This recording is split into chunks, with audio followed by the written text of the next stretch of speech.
cosmic council once presided over a peaceful collective. Collectors coexisted in harmony and mutual appreciation. But disaster loomed. Escaping just before destruction, the last of the council headed out into space to regain what was lost. Collecting all they can on their journey, they now find themselves here on Earth. Welcome to the Cosmic Council, the sight and sound of collecting.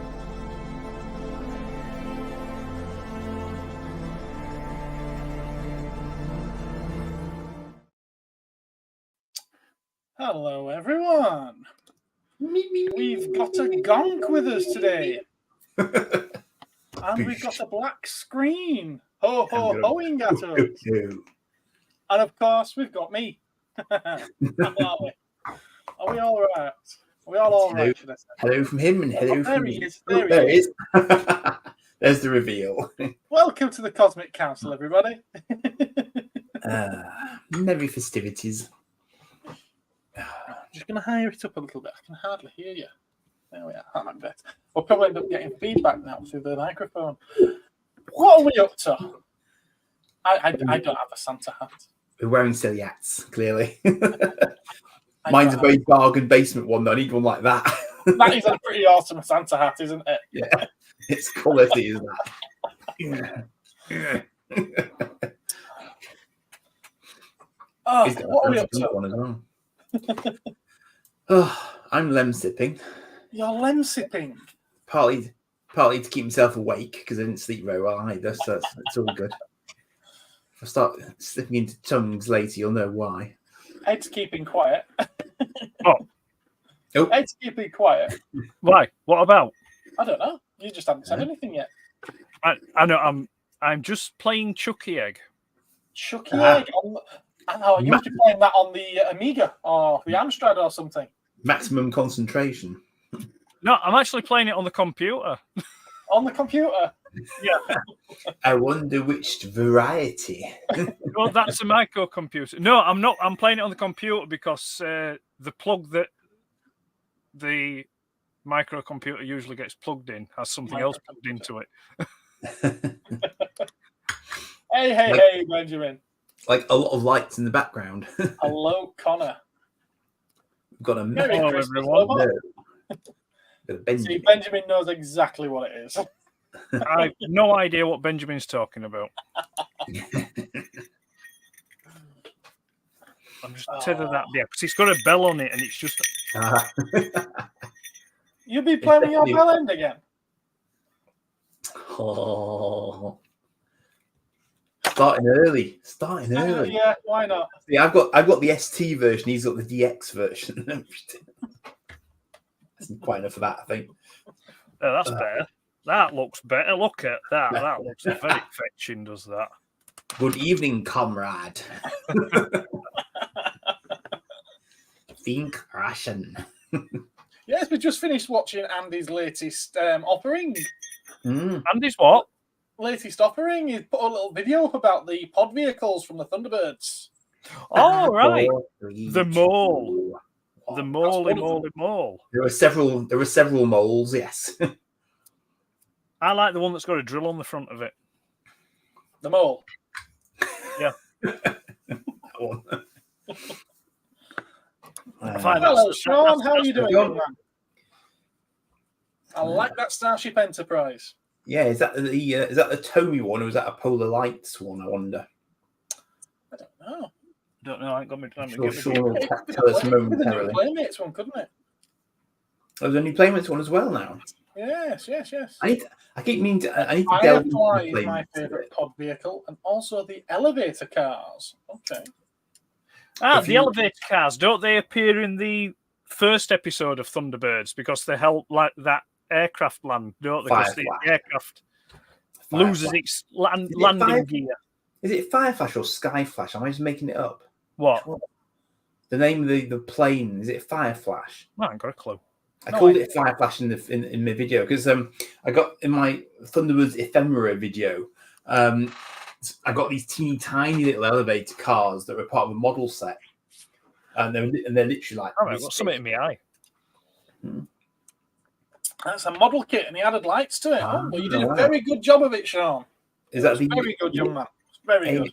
AMT or? I think AMT did some good model kits, didn't they? It could be the old AMT ones. Yeah, I was just saying that. I was thinking it could be them. You know, he says he's got something in his eye. He's actually just been picking his nose. That's why he took the. No, I did. I think it's the bloody fluff off this bleeding hat got in the eye. Anyway, there we go. Sorted. If I was only go like Stevie Wonder later on, you know what's up.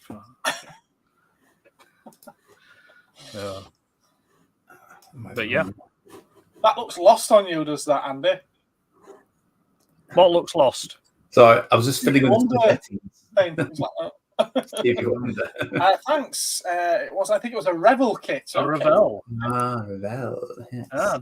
The French kits. Are they French? I always thought they were German. I'm pretty sure Revel are French. Okay. I think they're French. Okay. I'm certainly not arguing with you on it. I don't know.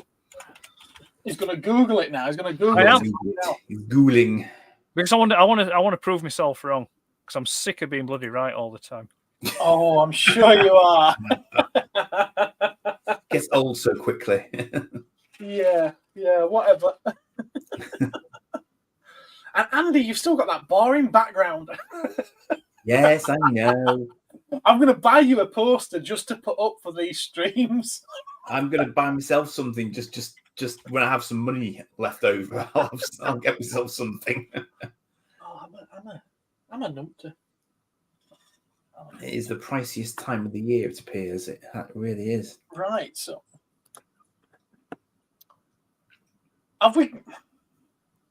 we did have some plans for what we were going to discuss tonight, didn't we? Let's get the first one. Let's get the first one over and done with. It's American. It never is. Yeah, originated in America. Yeah, originated in America. Wow. So everyone was wrong, apart from me, who said nothing. Fair enough. Yeah. I want to get this one over and done with because I feel like I've spoken about it far too much already. So let's get it done with and out. Okay. You know, sod it off. I'm assuming that you've watched the final of the 3 specials, Andy. Yes? I think we spoke about the first 2, didn't we, already? Yeah. I think we did that last time. We have to. But we haven't done this final one. You know what? I enjoyed this 3rd one. I did as well. Yes. I think a lot of people were expecting me to hate it.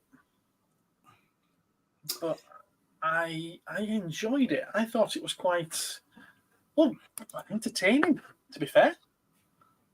It was entertaining. It wasn't. I don't think it was groundbreaking or amazing, but I definitely enjoyed it. Well, it was quite groundbreaking. I mean, it was doctor splitting. I mean, you know. They weren't splitting the right way, though. I mean, an axe straight down the centre of the forehead would have been good. Ouch.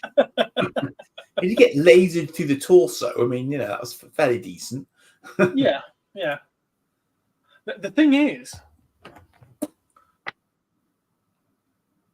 I don't know if I can find it. I'm going to try and find it. I made a Facebook post before the episode went out. Yes. Let's see if I can find it. You were quite close, weren't you, as I recall? I believe I was. The post was, I wonder what lessons Russell T Davies will be preaching tonight. But then I followed it up with my predictions. A kind of romance hinted at between the Doctor and the toy maker. Come with me, and we can go travelling among the stars, and we can play games together forever. I think that was more buying time so he doesn't clobber the earth kind of tactic, I wasn't far off. The Doctor will struggle to succeed against the toy maker, but his new regeneration will succeed straight away because he's a person of colour and has to be shown as better. Okay, I weren't exactly nail on the head there, but as soon as the new person of colour turned up, they were able to defeat the Toymaker. Regenerate into 2 Doctors, Shoot It and Tennant. So they have a backup when, not if, the viewing figures end up in the toilet for the next series. Well, we ended up with 2 Doctors. To be fair, though, the by regeneration were leaked in the summer. Was, yes, yeah. That were, but like I say, it was still under the thing of rumor. It won't confirm. It was, yeah, exactly, yeah. I don't expect to be left anxiously anticipating the next special or series, which is where I'm at. I'm not desperate for the next episodes. But I have a question. Go on. Well, so we now have 2 biologically separate Doctors running around. We've got more. Well, okay. From that episode, they're clearly those, and they both have very, very similar memory sets currently. But they're obviously going to have different memories now going forward from that point. Or are they? Are they somehow going to share a linkage range? Or might one of them try and recombine with the other at some point to sort of update the other one? Or is Nakuti's Doctor intentionally never going to have that happen so that he's got a sort of he's not as mentally damaged going forward as Tennant's now is needing to recover before perhaps he recombines having recovered a bit? Does that make sense? I know what you mean, yeah. I don't think they've got a linked mind, so to speak. But the new Doctor does have a line there where he says that he remembers something along the lines of he remembers David Tennant's Doctor, who's currently in some kind of midlife crisis at the moment, getting it sorted out, which obviously he hasn't yet, but will. And he's already got those memories of it. Yes. Which is really, really strange. So maybe when he passes, he will put those into the collective past history of the Doctor, so that Doctor, when his memory catches up, will have those. Upload it to the cloud. Yeah. Yeah. But apparently we've also got, when that split happened, the split happened for every regeneration. So now there's another 13 Doctors swanning around out there in TARDISes. Yeah. Really? Yeah, this is what Russell T Davies has said. That's a lot of TARDI. Yeah. But how did the other Doctors separate their TARDISes? Yes, quite. Did they all have a great big massive mole hammer as well? That only worked when the Toymaker's been in the immediate vicinity for the next sort of 5.5 hours or something. It's nonsensical. It's nonsensical. You see, this is the thing. When I watched it, I would say I was probably maybe about a 7 out of 10 enjoying it. But since watching it, in the time that's passed, as I've thought about these things, I've just picked them and picked them and picked them. And it's now sitting round about a 4 out of 10. Because I just keep picking at it. And the more I pick at it, the more a lot of it doesn't make any sense. And there's so many holes in it. Because technically speaking, this bi-regeneration thing that's happened, Shoot It isn't the Doctor. David Tennant is still the Doctor. Shoot is separated from the original Doctor. So he's actually something else. He may call himself the Doctor and he may have the memories, but it isn't him. It has a separate personality, a separate consciousness, because it's effectively, it's like cloning. I was going to say it's more of a clone that looks nothing like him, isn't it? Yeah. So, and it's like, and it feels to me that the ideas for the episode or the bi-regeneration, it feels like the writers felt they were being so clever and they thought, oh, this is so good. I don't think they actually sat and thought it through, the ramifications of how they'd actually explain it away. So I think these little... Because, I mean, that line doesn't make any sense, because it's like if Shooty has Tennant's memories, then he will still also carry the pain of those memories. Yeah, because it's like, because like trauma, like a PTSD trauma that they're trying to say that the Doctor's got. That's something you never ever get over. That you always carry that. Yeah, and it does always affect you in one way, shape, or form.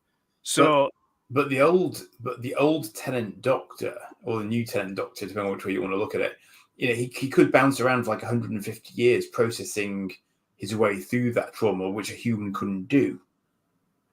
So no, don't be silly. At the moment, he's living with Donna Noble. There's no way that he's living past that. He will be hanging himself soon. So no, it kind of, it's not.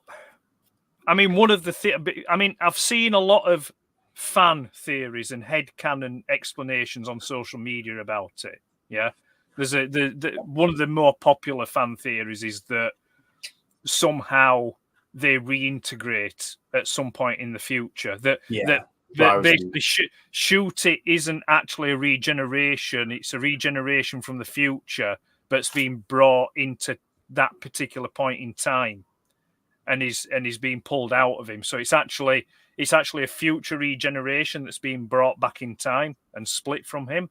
But it's like, no, I'm not buying that. It's an interesting idea, but it don't work for me. It don't work for me. Does that? I think it's just. I think, like I say, what Gareth said earlier, and we discussed it at the weekend when we were watching it. It's like it just feels like a fail-safe. It's like, right, okay, let's just keep this here just in case, And I think it's also. Sorry, go on. I was going to say, I mean, is the term Deus Ex Machina? Is that waiting to happen, isn't it? Because at any given point in time, Tennant could fly in with a second TARDIS to rescue him from whatever doom of the week is happening, and in the process get bumped off, kind of merge into him, and he can carry on again. So it's kind of.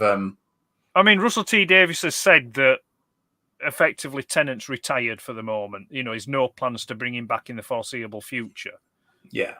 So how does he not foresee the ratings slump? No.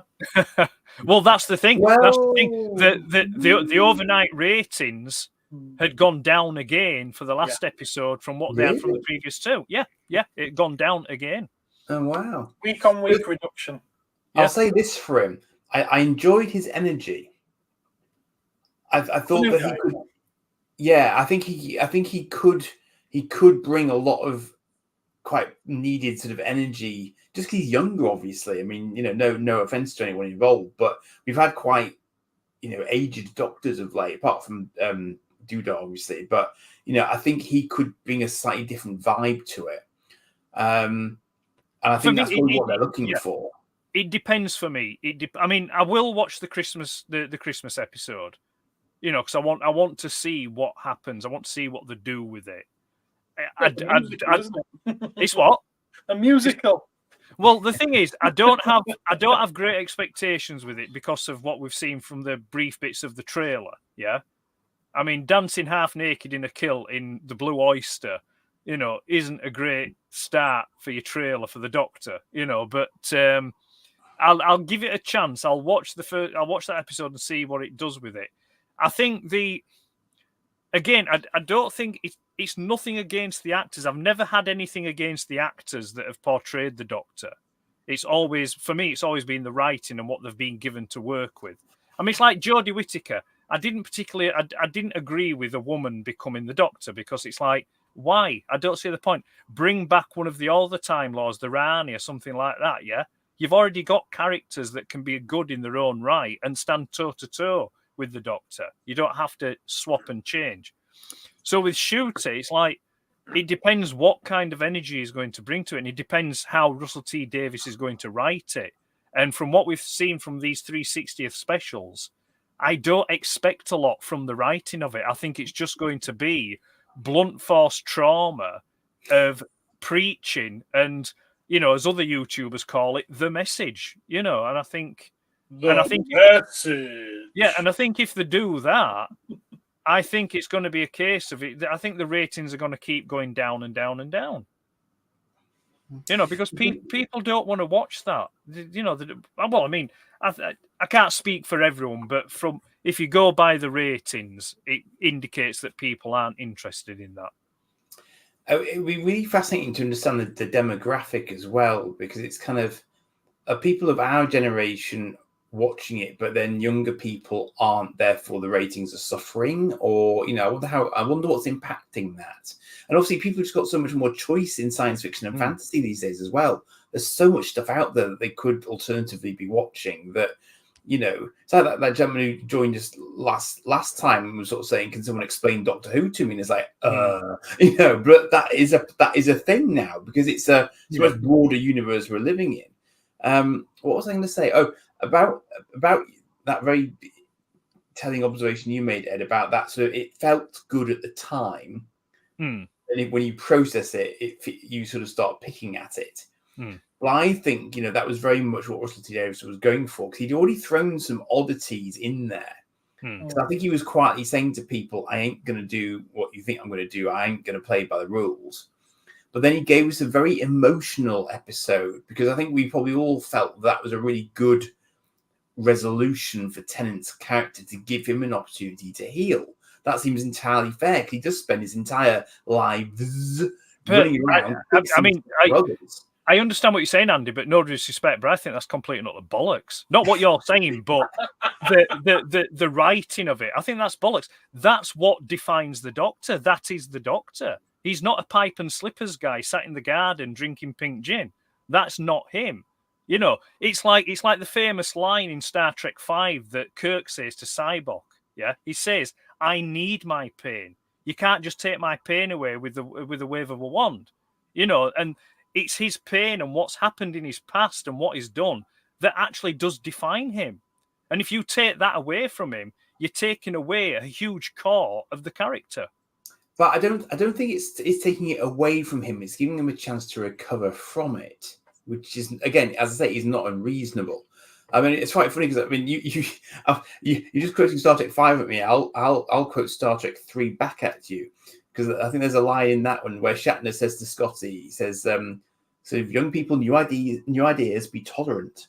To Scotty of the Excelsior, I think the conversation is around, but that's true. But from the same film, Scotty also says to the bridge crew, "The more you overthink the plumbing, the easier it is to stop up the drain." So it's there's words or quotes you can fire backwards and forwards, but I just personally think that it's a bit too touchy-feely. It's like, the Doctor had already processed it to a point with Matt Smith. Yeah, Matt Smith had already kind of worked it out. Well, the thing is, I know what you're saying there, but that was about Gallifrey getting ostensibly bumped off at that point in time, wasn't it? That was that trauma they were particularly carrying then. But then they've had the flux and the timeless childhood, and I guess I got the impression that Donna was saying to him that, like, that's what really took you to the edge, was that degree of the recent loss that's happened. So, it took him to the edge. You were probably thinking, what crap you're writing for me here. Yeah, but no, I see and I understand your point of view, Andy, on it. I do. I do get it. I understand and appreciate where you're coming from. Like I said, but just for me personally, I want my protagonists to have a bit of meat around them. A bit of sort of like, I don't want them to be squeaky clean. I don't want them to be perfect. I want them to be slightly damaged. Because it gives them more character. It gives them more depth. And it also gives them more relatability as well. Because I can't relate to anyone that's just perfect or thinks they're perfect, or, it's like, that's the boring. You haven't watched Babylon 5 yet, have you? Babylon 5? I enjoyed the first series when it first came out. Yeah, but there are a lot of flawed characters in that one as well, which again, as you say, I think that's what makes it eminently believable for me. Coming to it from Star Trek, I actually found it. I mean, I did enjoy Star Trek, and I didn't mind the fact that there was optimism in the future for that particular, sort of future. But Babylon 5, we haven't got there yet. So you feel like it's more genuinely kind of damaged people doing the best they can, which is, as you say, is more believable actually. So yeah. I do like Babylon 5. Babylon 5 is very worth watching, Ed. You've just got to get through that first. Get round to it at some point. Yeah, I mean, I will try. I can't guarantee that I will, but I will try. It's like I've lent the whole series to Gene, and I'd quite like to see what he thinks of it if he gets round to watching it. Yeah. So, yeah. Maybe he'll watch it after he's watched Wrath of Khan that I lent him. He's seen that before, surely. I know, but he still wants to borrow it. Several hundred times, most likely. No, sadly, I pre-ordered this before the specials had been aired. What is it? Steelbook of the specials. It arrived today. Why would you do that? Because it's a steelbook of Doctor Who and they go up in value. And I thought, well, even if I don't like it, I know I'll be able to sell it and, if not make a profit, at least get my money back. But then another parcel arrived today. It turns out I ordered it from Amazon and Zavvi without realising. Whoops. Well, with a bit of luck, they'll decrease in value. Is it the same thing? It is. To be fair, the thing is, though, Snap. it might actually do. Because if people aren't bothered watching it on the telly, they probably might not even be bothered buying the DVD or Blu-ray or whatever it is. You might be stuck with them, Gareth. 1,000 subscriber giveaway. Next year's filler. Who wants a Doctor Who steelbook? Then his subscriber numbers will then go the opposite direction. So we will pay you to take it. Oh dear. Did anyone see the colorized version of the Daleks? Because I haven't seen that. I did start watching it. I watched about 10 minutes of it, and it looked all right. Okay. But I mean, I've not seen the black and white version, so I've no basis of comparison to it. But I did. Well, when I was just thumbing through iPlayer, I put it on and I watched about 10 minutes of it, and because I think it actually. I'm just trying to remember now. Does it start black and white and then it fades into color? I think it does. Yes, I think it does. Yeah. So what I found interesting was the 50th anniversary. It's the 50th anniversary starts the same as what that first episode does, with that scrapyard and a copper walking. But the thing is, in the 50th anniversary, it's a copper walking on a brick wall, and I'm pretty sure there's a thing on the wall for a scrapyard or something, and then it's the school where Clara's working. Yeah, that was a callback, wasn't it? Yeah, Court Hill School. That was in the very first episode of Doctor Who back in the 60s. Yeah, so it kind of mirrors that, which I thought, oh yeah, that's what it is, kind of thing, So okay. Well, we're going to get at least one person, if he's still in the chat, quite excited with the next little topic. And I know what your answers are going to be, so maybe I won't talk about it, but I'll at least ask. Has anyone seen it yet? No, I didn't think so. I'm afraid not. I've seen a little bit of it in the sense that I don't know if it was a trailer that I saw or someone was comparing it to other flavors of Godzilla, something like that. But it didn't spoil anything. So I'm going to go out on a limb that Godzilla turns up, smashes a few buildings, and then pisses off. Possibly eats a few trains as well. Yeah, and a huge packet of Chewits as well on the way. I recall that advertisement, sir. Yeah. Strangely enough, it's not a film about Godzilla. Oh no, I don't suppose for a moment it is. It's some of those events happen. It doesn't sod off. Well, it's not a Hollywood film, so I'm supposing it's not about a gay lesbian Muslim in a wheelchair. Strangely enough, no. No, Benjamin thinks it's amazeballs. Yeah, I'm sure that there's probably some kind of human story in there. Oh, there certainly is. It's very much a human story. It's an amazing story. It really is. And it might be my favorite. I could be there with you. I've only seen it the once, but I could be there with you. It's certainly, without a shadow of a doubt, the closest to the original Godzilla film. Right. It's a horrifying story. It is very much a story of a kamikaze pilot who doesn't go through with what he's sent out to do. I was going to say, that would be a short story. A very short story. It doesn't go through with what he's sent out to do. And he has to live with the guilt of that. Right. He witnesses and survives an attack by Godzilla on the island where he's taken his plane to be repaired because it is faulty, even though it isn't. Everyone's wiped out except him. So he's got to live with that as well, having experienced that. And then he gets back to his home, Tokyo, which is obviously ruins. It's not Tokyo. Sorry, Gareth, before you carry on, that bit where you've put possible spoilers, just delete the possible bit. This is the beginning. Seriously, this is the beginning of the film. I'm not giving any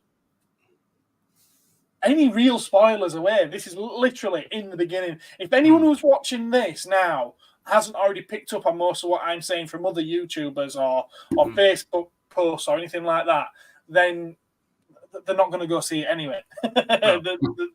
They would have picked up on this by now. Do they kill him at the end? Yes and no. They never really kill him, let's face it. Does he regenerate by any chance? Less of the buy. Right. But we're getting into spoilers with that. Yeah. There's a tooth floating in the water, and all of a sudden the Godzilla forms around. Strangely enough, the way that it's ended is a homage to an earlier Godzilla film. Right. One of the ones in the 80s, he's literally destroyed. It's just his heart that's left. And it falls to the bottom of the sea. And I think the last shot of the film is the heart starts beating again. And it's very much a homage to that. Spoiler. Yeah. Wolverine Godzilla. Yeah, I was thinking that, yeah. Now you're doing the spoiling. But no, it really is. It's a fantastic human story. It just so happens that the natural catastrophe of the film is Godzilla. Well, it's often the way, isn't it? He often is the natural catastrophe, isn't he? So yeah, definitely recommend it. Yeah, people tend to agree. Yeah, the thing is though, it's like that. It has the best human story, the best sound. These are not the things you expect to hear about from a Godzilla film. It's not at all. Most people complain about the humans in a Godzilla film. Not this one. So well put together. What's Sean have to say? It's the first film where the plane carrying an atom bomb, they mutilate a lizard, and Godzilla was full of rage and went from the island to Tokyo and destroyed it all. Which one's that? It was a black and white film. That must be the original then. It must be the original. Sounds about right. I think the idea was that he was a creation of nuclear testing, wasn't it? Oh, definitely. Yeah. Definitely. We don't know where he's come from in this new one. He just... I'd say he's come up from the depths. Definitely. He turns up. He turns up on the island, and the people who are on the island is like, "Oh yeah, the natives call him Godzilla. He comes up from the sea." Oh right, this occurs. He comes up from the sea for his tea. So, yeah. Anyway, then we'll move on from that. We did say we were going to talk about past Christmases, didn't we? Come on, then. I've not got any pictures. I've not been able to dig anything out because my mum doesn't know where she's putting all our photographs. So I don't know if either of you two have got any that you can throw up on the screen or whatnot. But well, that's why I passed them to you because I thought you could throw them up on the screen. But I was hoping Eddie would. Just now. Hang on. I can't put JPEGs up. I've tried and I can't put JPEGs up. Oh, that's very kind of YouTube to let me know that we're live. Indeed. 35 minutes later. Well, I mean, I can. I was actually going to talk Terrorhawks. For some reason, I can remember getting my Terrorhawks, my Bandai Terrorhawks, quite clearly. I don't really know why, but I do have a very clear memory of getting them. But what I associate with Christmas quite a lot is that's Andy, by the way. Who? What? Who? Me? Yes, it was. Yes. Look at that. What a mug. So you've always had that thick lip then? I had quite I had quite blonde hair back in the day, you see. Most babies do, don't they? I think that was my Dougal. I think I called that my Dougal dog. Dougal dog, okay. That was a rocking chair thing behind me. And then I've got sort of standard wooden pegs and a sort of push along cart and a sort of clackety chicken toy, you know that sort of thing. But in one of those pictures is my Fisher Price phone. Okay. Like a obviously, one of the early doors one. Here we go. It's here. Do you know what as well? I still have my Fisher Price phone. Do you? Yes. It's packed away, but I do still have it. It's a bit sorry for itself, but it's... How on earth do you put all of your Iron Maiden vinyl picture discs in the bin, but you keep a Fisher Price phone? Priorities, obviously. Because the Fisher Price phone was at my mum's. My mum and dad's house. In case he wants to phone home, Yeah, that's down the bottom right there. You can just see it. Yeah. There's the Fisher Price phone. Now, you see that there, the tractor there. Yeah. I had a cousin that had one of them. And played hours on it. It used to have a dumper type of trailer that you could get for him as well. So one of us would sit in the trailer and the other would sort like them. We'd push it along kind of thing. I deeply, vaguely remember the red car-ish, I think. But I also there was another picture actually, but we didn't have any sort of Christmas attachment to it. There was actually a Christmas tree in that photo, so I knew I was ballpark there, even if it was a bit early. But I had a white police trike that I used to whiz around a lot as well. But it was like just plastic, but it was bigger that I could sit on.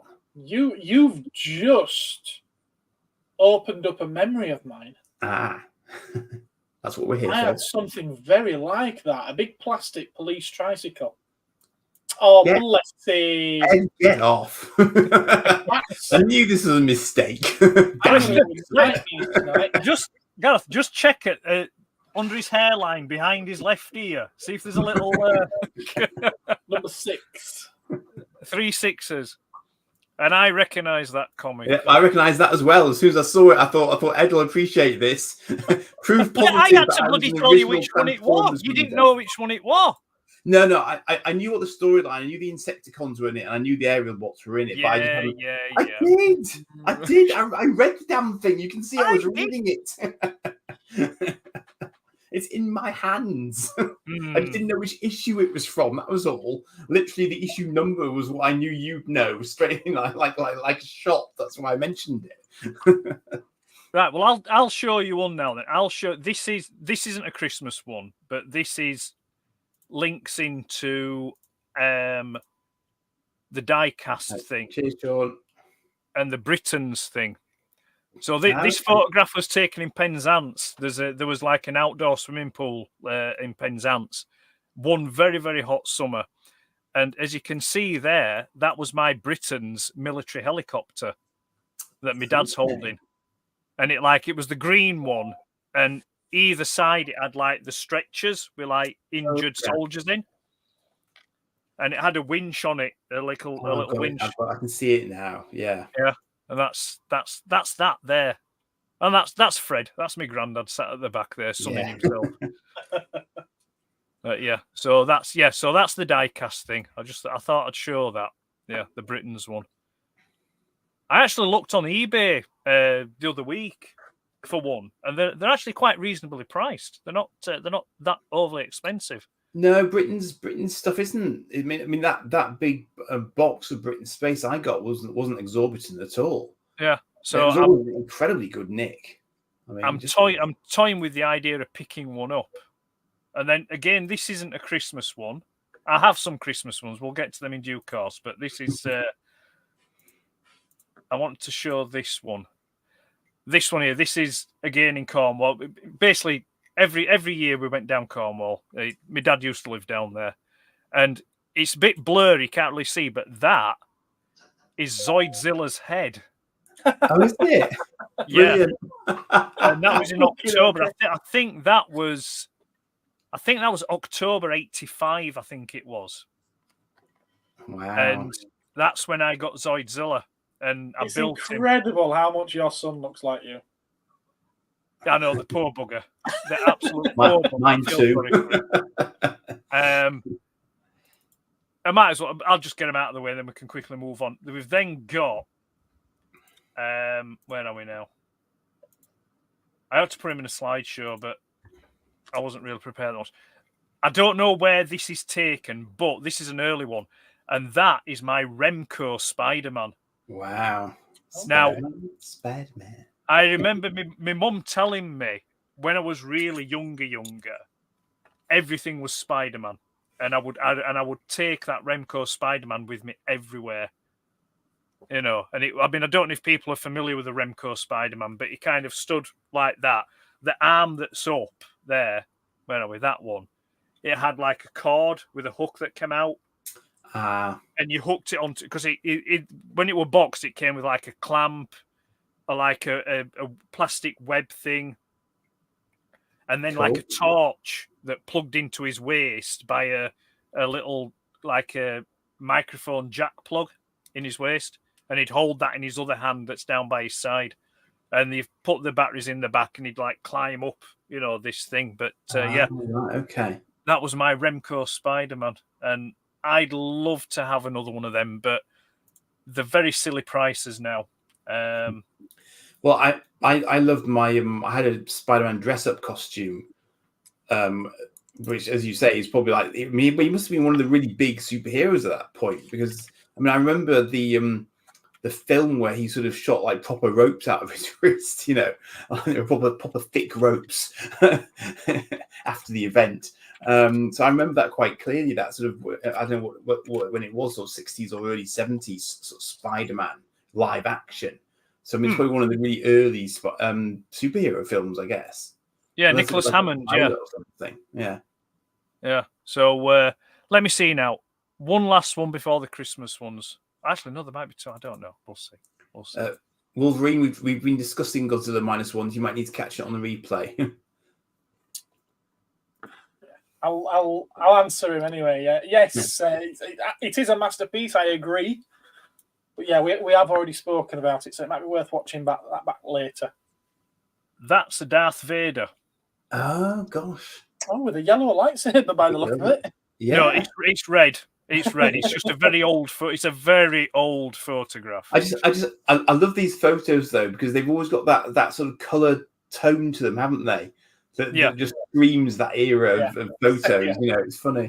I mean, I could clean them up in Photoshop, but I think when you do that, it takes a bit of the character away from them. Yeah. And then there's this one. It's very blurry, but you can just make them out.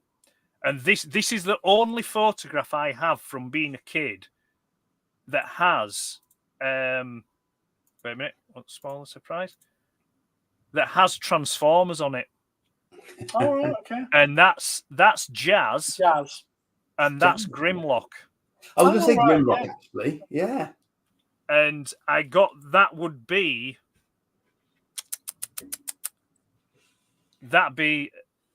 that's probably, I think that would have been Easter, or I think Easter of '85. Would that? So yeah, got Jazz and Grimlock there, which ties back into the thing about, because there was some discussion amongst myself about when I got Megatron and Soundwave. And I was always adamant that I got them for Christmas '84, but I was told that it may not have been possible. But I know I had them before I had Grimlock and Jazz. So, but they're all the to be fair, the dates are hazy. They really are hazy, the dates. But yeah. I would have thought Grimlock was. I don't know, I thought 84 in my head for some reason. I've no idea why. Yeah, Grimlock was in the 85 toy assortment. 85, yeah, that makes sense. Yeah. And like I say, so, but the Christmas ones, let's do a Christmas one. I was saying on the chat, was like, my dad was a great photographer, but unfortunately he did have a big slide phase. Look at them blinders. There we go. I think that's either Christmas 80 or 81. Mm-hmm. Is that? Well, you did bloody well. Wow. Well, there's an interesting story about the ATAT, and that is where I grew up. The chap who lived across the road was called Mr. Hodgson, and he owned a department store in our local town. And on the top floor, they had the top floor was the toy department, because it was on like 3 levels. And every year they would have like a Santa's grotto in there, and you would either go to Hodgson's to see Santa or you go to JB's to see Santa. Yeah, those were the 2 like popular stores in Dewsbury. Well, the story that was told to me by my dad was that they were having trouble getting me the ATAT for Christmas. They couldn't, they just couldn't get one. So Mr. Hodgson offered to get, to pick one up. And the tale my dad told me was, Mr. Hodgson says, look, give me about maybe 2 or 3 weeks and I'll get you one. So my dad's assumption was maybe he imported it or he got it from somewhere, not because, like I say, I ended up getting it, and it's there. So that was a nice Christmas. Was that? That was So, and I think that's Luke in Hothgear in the Tauntaun. I think it looks that way. It does look that way. And an int 4 on top there. Yeah. And those pajamas, those were quality pajamas. And look, if you notice that as well, that's the cord for the vacuum cleaner that's been put. The 2 cords put together with insulation tape. Oh, we all had that, didn't we? We all had that back then. Not now. Proper 80s style. I mean, look at that telly. That's an awesome telly. I'd kill for that telly now. I wonder what's on the telly.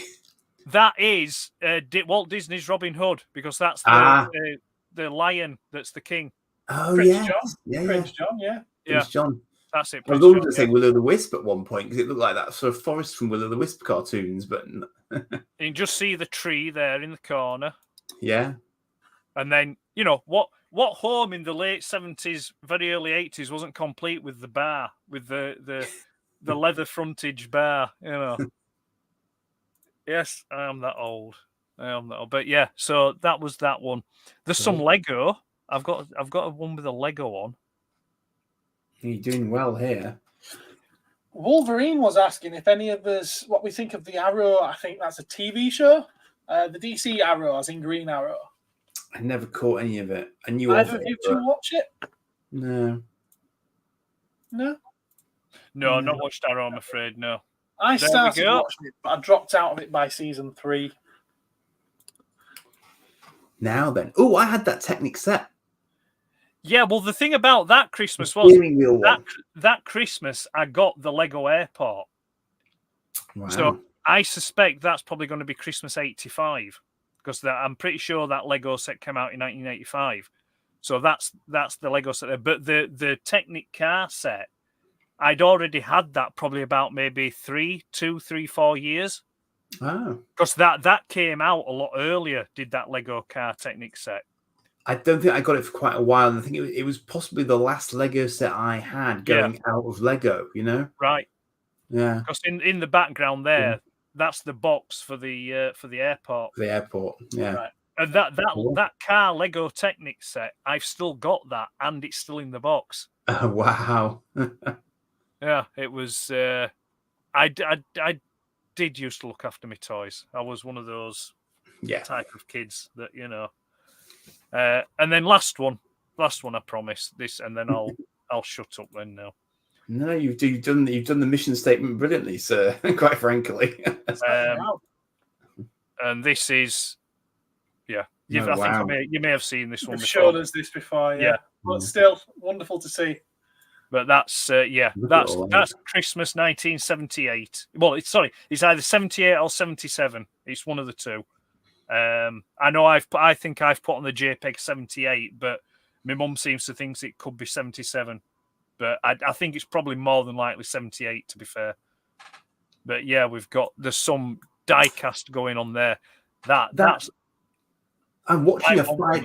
That's really similar to that car transporter I had the other day, isn't it? Yes. Yeah, well, the car transporter, I did get that car transporter that Christmas, and it should be it is somewhere, but there's the fire truck. That fire truck shares the same cab section as exactly. That's what I was thinking. Yeah, it's exactly what I was thinking. And I love that. That Evel Knievel car were awesome. The crazy car. It kind of like opened up, and it had like a little Evel Knievel figure in it. And then like that dump truck thing. Then there's that. Those were the. I think they were the Lesney trucks with petrol tankers. They did him in loads of different colours, but that was the army one. Was that? And then obviously there's the Action Man. Oh, there it is. There's the cab for the transporter. There. Just there. There it is. There's the cab for the transporter. And then he got a change of clothes. You know. Change of clothes. But Very yeah. cool. And what are those boxes over there? Those are the empty boxes for the toys that have been taken out. Yeah. I think that one, those are sweets, I think, or marbles.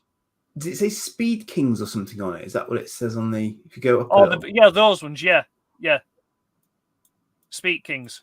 Yeah, Speed Kings. Yeah, makes sense. Yeah, because that's what they were. Them diecast trucks and that they were Speed Kings. Wow. Nice to see the boxes though. Don't see them very much these days. No. So I'm done now. That's it. I shall wither and die. And wither and die. Oh, I hope not. It would be, if I ever get round to it, there are literally boxes of slides at my parents' house, and like I'm sure there are lots of my sort of toy era ones in there. But then you've got to get them converted into digital. I do actually have a doohickey to do it, but it's like a one at a time job, which I mean, you might have labelled them, but I remember it was one of our rituals at sort of Christmas times and stuff. He would get the big sort of projector screen up and get the big sort of massive kind of circular slide loader and sort of rattle through these slide things. So it used to take hours. That was definitely a sort of a family holiday ritual. That so funny. Okay. Oh, I haven't got any pictures to share, sadly. Memories, maybe. I seem to struggle to try and remember what toys I got and when. And I think it's because Christmas was always really overwhelming for me. My mum was a single mum, and I never got a toy bought between Christmas and birthdays.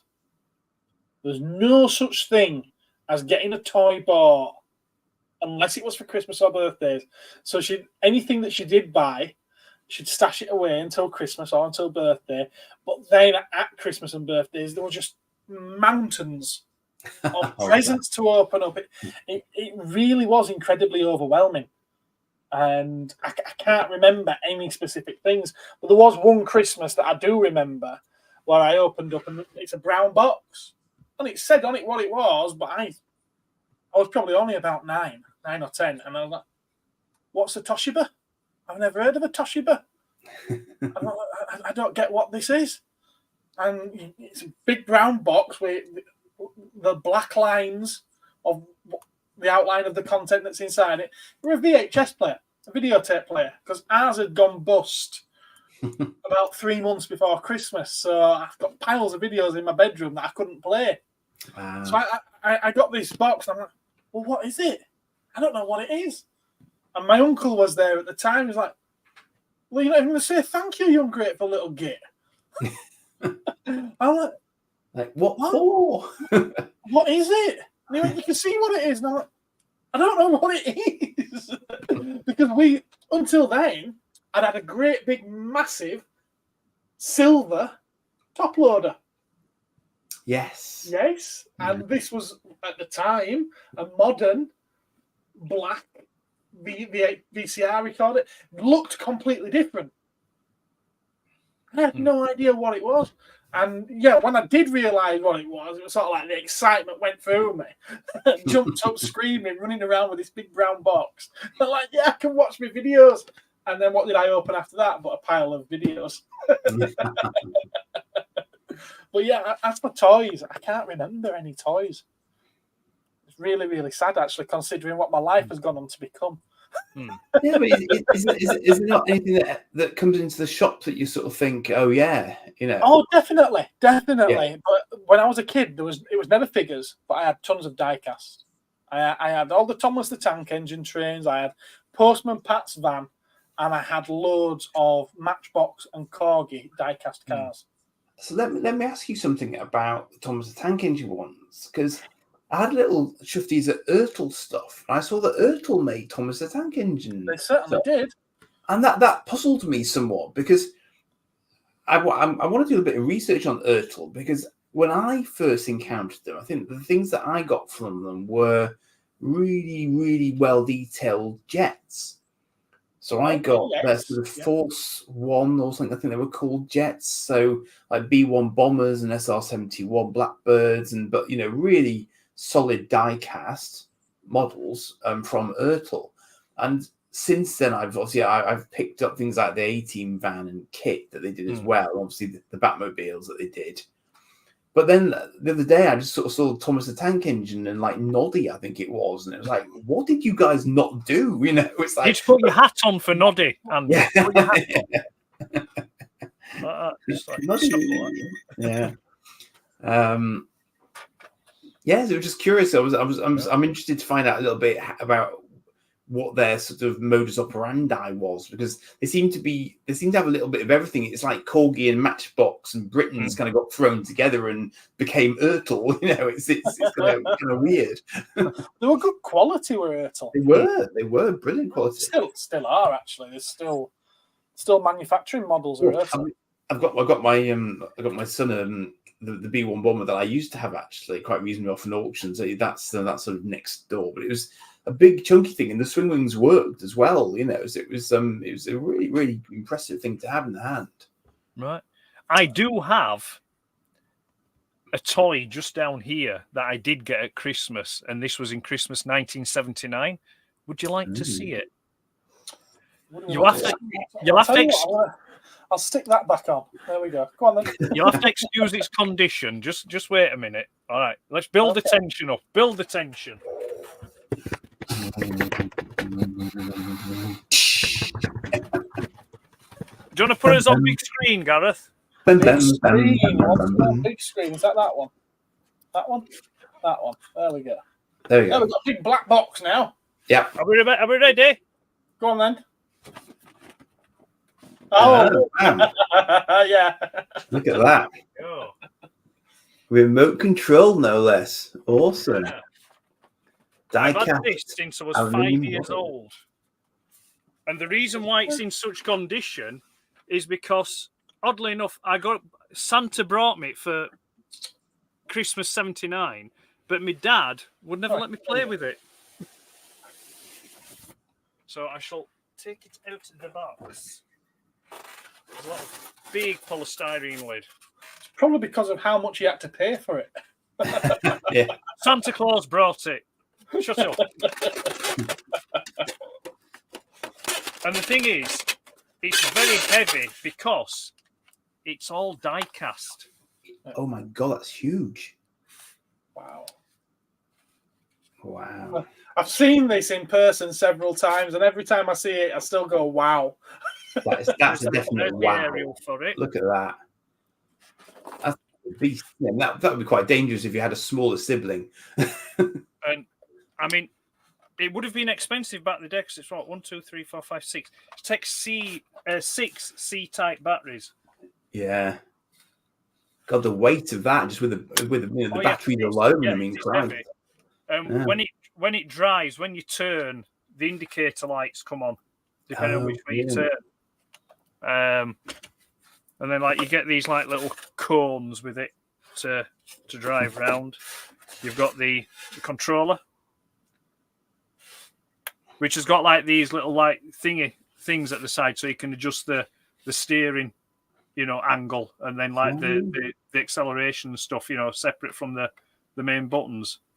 And the main buttons they're almost like pneumatic, because like when you let go of them, they come slowly down. They don't just spring straight back.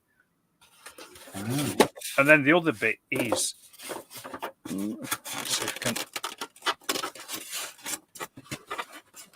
it's the trailer. He said with squeaky polystyrene, and this is all die cast as well. Oh my God! Look at that. I like how he said though that we have to excuse the condition of it. I know what the hell's wrong with the condition of it exactly. I was building it all, but yeah. So that is So that's, and it's 1/24th scale. So it would. I remember years back when I had some of the Binaltech and alternator transformers. I got it out because them cars fitted on it. I drove it round the room. And, I was just thinking, could you remote control another remote controlled car onto your remote controlled car carrier? Oh yeah. If it were 1/24th, yeah, I would have thought so. Yeah, because I mean, it's it depends what megahertz, but this is it's a 4-band one. So if you had something like 26 megahertz or something, then you'd be able to play with them at the same time. Yeah, you could shift it. Yeah, like inside there, the batteries are still. Oh, what was that? They just fell out. Oh, it's still the polystyrene spacer for the terminals. But yeah, so yes, that's I still have that. That's I think as well. Probably the reason why it probably didn't get played with a lot as well when I was a kid is because the batteries would have just been so expensive. Yeah, it's a lot of big batteries, isn't it? I mean, it is. And it makes noises as well. It makes a noise of a truck when it drives. Okay. So I have a question. Yeah. Given that you're sat in your loft, where the hell does all this stuff live? Given it feels like it needs a lot of space. I have cubby holes and hidey holes. They're not holes anymore. They've all been filled. They're not void and empty. Yes.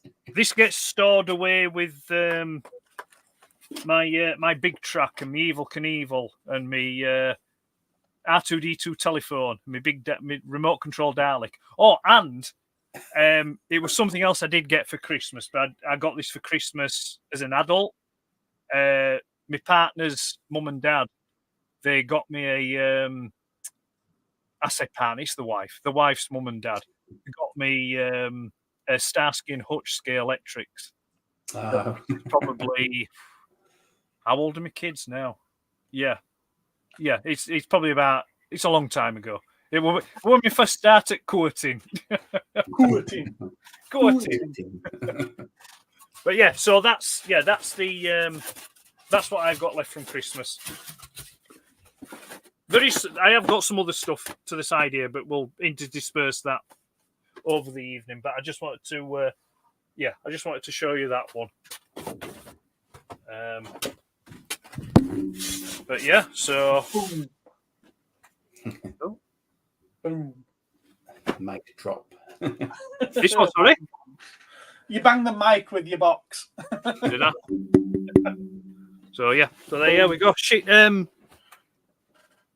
Shinsei Radio Elecon, it's called, or something. I might have to look the company up, see if the company's still going. I bet they're not.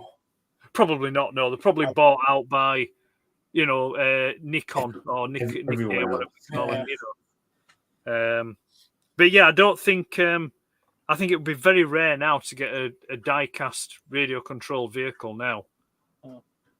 I mean, even in the 80s when I used to get some other, like I remember getting a Porsche or like a monster truck, they were all plastic.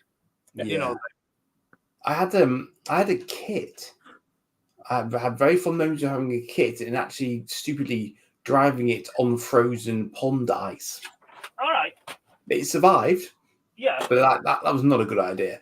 I have no idea what happened to it. But yeah, it was a really, really nice one. I remember it was fast as well. Yeah. But you're right, though. They did eat through batteries at the rate of knots, you know, and you need a lot of them as well. I always wanted a radio-controlled boat, and you know, or an airplane. But you know, just I remember getting a balsa wood Spitfire that it was a radio-controlled one, but it was like it was a kit that you built. You know, so like you built the airframe, and then you had this like I forgot the name of the stuff now, like not a daub, but like a clear liquid that you pulled it was like a muslin kind of fabric. I know what you mean. Frame, and then you painted it with this stuff, and as it dried, it shrunk it and hardened it. But it was one of those projects that when I got it, it was like my dad said, you know, we'll build this together kind of thing, but we just never got round to it.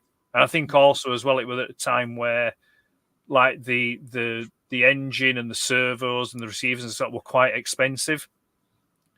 You know, so the actual plane kit itself wasn't that expensive, but all the electronic side about it, that was where the cost was, you know. Where now, I think for probably about £150, you can actually buy a fully ready-to-fly radio-controlled Spitfire, you know, and it's, you know, job's done kind of thing. Yeah. There used to be a flying club in Dewsbury, didn't there, Gareth? Do you remember that? There used to be a model aircraft flying club in Dewsbury.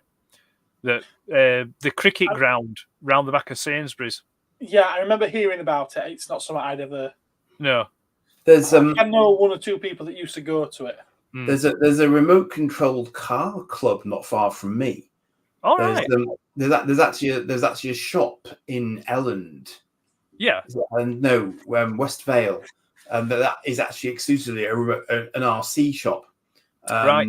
And because there's the track just down the road from them, and I've never gone to watch it, but I've heard it, and I've seen them at a distance going bloody fast on it as well, because it's a proper little racetrack. Yeah, you know, for scale stuff, which is impressive. Yeah. Well, when you were talking about the planes, it took me back to those ones that you've got in little sort of paper envelopes, you know, the styrofoam ones that you just put the props on. They were quite good fun. Yeah. You still get them. They still do them. Yeah, you can. Yeah, the wang them. Yeah. Well, down at comments might have come in. It used to be Mitchell's Camping, but I think it's a Go Outdoors now. That's down the road from where I live, and round the back of there, they built a radio controlled like track, but it wasn't a concrete. You know, it wasn't like concrete tarmac. It was like an off-roading style one. So it had like banked turns and jumps and things like that. And they did use. I mean, I don't know if it's still being used now, but you know, that was one that was just down the road. Right, what's this from Wolverine? Are we going to watch New Doctor Who? I mentioned earlier, I think before Wolverine joined us. Yeah, I'll watch it. Yeah. Go on, Andy. Are you going to watch it? Oh yeah, I'd watch it. I'm interested to see how he shapes it, if nothing else. You know, that's fair enough. It's something I might watch at a later date. I'm certainly not going to be tuning into it on Christmas Day because we don't have live TV. Maybe I'll catch up with it sometime. I don't feel like I'm missing anything by not watching it, though. Well, we'll see. Maybe if you pop up during the new year, we can watch it. That means you've got to watch it twice, though. I don't mind. I'll suffer for my friends. Oh, sacrifices he makes. Benjamin says great movie. I'm not sure what he was referring to actually there. I think he's on about Godzilla. I think it might be Godzilla. It was something else. All right. It was something else. Wolverine says nice haircut. Or possibly cut. Maybe haircuts. I did have my haircut yesterday. Yeah, quite. Thank you. That was probably the kiddie photos he was saying. Might be a dibby. Okay. I think that's when you was getting out your Peterbilt. Yes. Because it was very squeaky. Oh, Robin Hood is what Benjamin was referring to. Great film. Yes. -1's getting a black and white release in Japan next month. Ah, wow. They're very clever, aren't they? They're very, very clever, these Japanese. And that's it. We're caught up on all the comments. That was quick. Yeah. Does anyone have anything that they want to bring up before I start another topic, so to speak?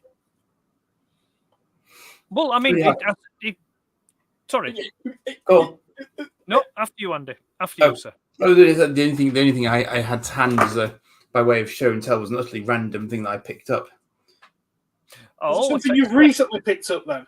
Mm. Red alert. Well, in that case, that can be a nice segue. The thing is, I read it and I thought, did I model myself after him or what? But anyway, have you got the tech spec decoder? No, I haven't. No, I don't have the shiny piece of red plastic required to decode it. Right. Do you not have any of those? You can make it. Well, the thing is, now that I've got that, I could just get myself a sheet of red plastic because it's the right size and sell them on eBay for a fortune. Yeah, cut to size. Well, I know if we're talking about pickups, I know for a fact that Andrew, dear boy, has got something the same as what I got. Indeed. Have you got yours to hand to show? I haven't actually. No, it's downstairs at the minute. No, so you go for it. Go get it. Oh, I thought you had it there. I thought you were about to. Yeah, I do have mine here, but we can buy regenerate them. just show yours. There we go.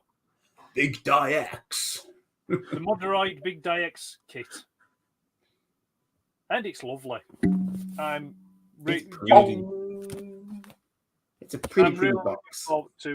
I shall be building this on Boxing Day. This will be okay. You what, Gareth? What you say? You keep bonging the microphone.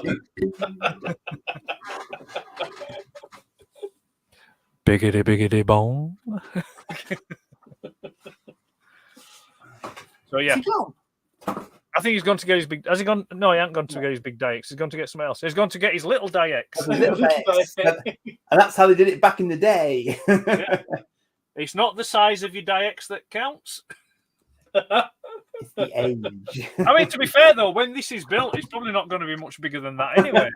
Well, I don't know. How big is yours? What's size of it? Oh, I don't like to brag. Well, it's that size. I mean, it's the full length of the box, but yeah, this is. I think it's just over 6 inch or 7 inch. I think when it's built, is this probably a little bit bigger than I would think. But yeah, I mean, I've had it out of the box to check out the plastic and things, and yes, it's a really good quality plastic. They've done a good job with it. It's all pre-painted, and it's ready to go. And to the best of my knowledge, from what I can tell, it's excuse me, it's snapped together. So no required. I did wonder actually because it looked. I mean, and I think I said on my video when I was looking at it, it looked for all worlds as if it was like Zoid's parts, as if it was kind of, it was that kind of idea almost. Yeah, I mean, I think to be fair, in the construction, I mean, depending on how it goes together, I may glue some parts. If it needs rigidity. Also, as well, depending on if there are any hollow areas, I have some small adhesive lead weights, and I may put them in certain areas just to give it a bit of heft. Maybe certainly in the feet, to give it some stability. But I'll have to see what kind of. If there's any space in there or anything, but the articulation, I've watched a few videos, and the articulation looks great on it. So yeah. So have you any pickups, Gareth? Oh, sorry, what's that? That just fell out of the cupboard at the same time. Oh right, yes, that was the I think it was one of the convention comics. Well, I got it out of the DVD, I think. Good morning. Hello there. Good morning. Council. I've only been awake for 15 minutes, so really? You got my morning voice. Yeah, it's only 8 o'clock here. Yeah, it was originally done, Andy. It was a convention comic originally, if I remember rightly. Makes sense. Yeah, I think it's fan written. It's like a fan fiction thing. But yeah, it's on the thing about the Dinobots combining, which no. That's not a thing. No, it's not a thing. It never would be. I think Grimlock would never ever agree to that. But it's for a bit of fan fiction. It's all right. No harm in it. So, how's life treating you, Mike? How's the world treating me? It's good. I've been working a lot. It's Christmas time. Lots of people coming into the businesses, spending lots of money. Oh, good. It's good. Oh, I start today at 4:00 in the afternoon. So can't wait. Oh, right. Okay. What is it you do? I work in retail. Oh, isn't it wonderful? It's the most wonderful time of the year. It's so rewarding. New pickups and arrivals. I do. Now, this one here, I'm about to show you. This one replaced the Indiana Jones Mola Ram figure. So they put that guy instead. Okay, yes, yeah. Hypnotized Indy. Yes. Yeah, that's the price of a 45 Australian dollars. $45. That's 20 quid, 22 quid. Yeah. Really? Oh, yeah. Okay, that's quite cheap actually then. Yeah, half that for pounds. Okay, that's quite cheap. And because it was Christmas, buy one get one free. They ought to have paid you to actually take that one. That's what I was thinking. I was thinking the same thing. How much is a flea bag? Free. Helena Shaw. So I just did my big blockbuster 20-minute Indiana Jones video, and I got another one to do now eventually. So I've done all wave 1, all wave 3. This is part of wave 2. Wave 2, yeah. All right. Also picked up. This is a daft thing. There's a guy called Toy Polloy. Yes. Yeah. We are familiar. I got that, so I can make Luke an outfit. Okay. That cost me $2 at the fabric shop. The lady was down there. She goes, "What are you making? Star Wars toys?" I said, "I had the soft goods for him." "Oh, well, we'll help you out as much as we can." They couldn't get me a camo print, so I've got to put little brown dots on it and make my own camo print. And also, Gareth has helped me out with some Fright Features, 1986 Fright Features. They haven't arrived already. No. Oh. No. Wow. That would be it. So I got the ones. Yeah. Oh. His eyes just don't go back in. Yeah. Hair-raising stuff. Yeah. Brilliant. So that's Peter. This must be. Talking about North Wales, actually. This one's Ray. Yeah. Has he got the Fright Fish? Yeah. Right. Yeah, but they're decent. So I'm sort of collecting them without the weapons and accessories. Just the fact that I'm just going to have a representation of the original 86, all of them. And then next year they're bringing out the Fright Features brand new, the re-releases. So I have the carded versions behind them. Sort of kind of what I do with Indie. I've got the new ones, the new retro collection, and then I try and get all the old indies in front of them, so line them up like that. Yeah. Interesting. Good collection. That's how I like to collect, on card, and then the vintage stuff nice and loose. If I can get the vintage stuff on card too, bonus. But yeah. Bonus but pricey. Yes. Yeah, you got to have some deep pockets for that. Yeah. Awesome. So, have you any pickups, Gareth? Have I any pickups? Yeah, we just watched his video. He got a whole store. That Jason Voorhees. That's a good point, Mike. Gareth ought to be excluded from this section because he just turns around and picks up. No, ta-da. I do collect.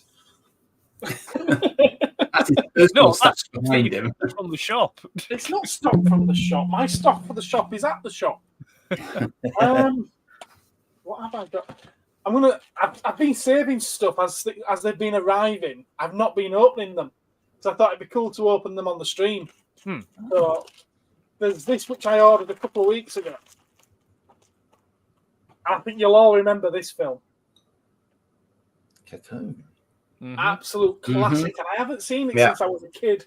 So I'm looking forward to watching that again. I think I might watch it with the kids, with the girls. Yeah. It's a 12, so they're 12. And one that I've never heard of before, I found it in CEX. Does any of you recognise this one?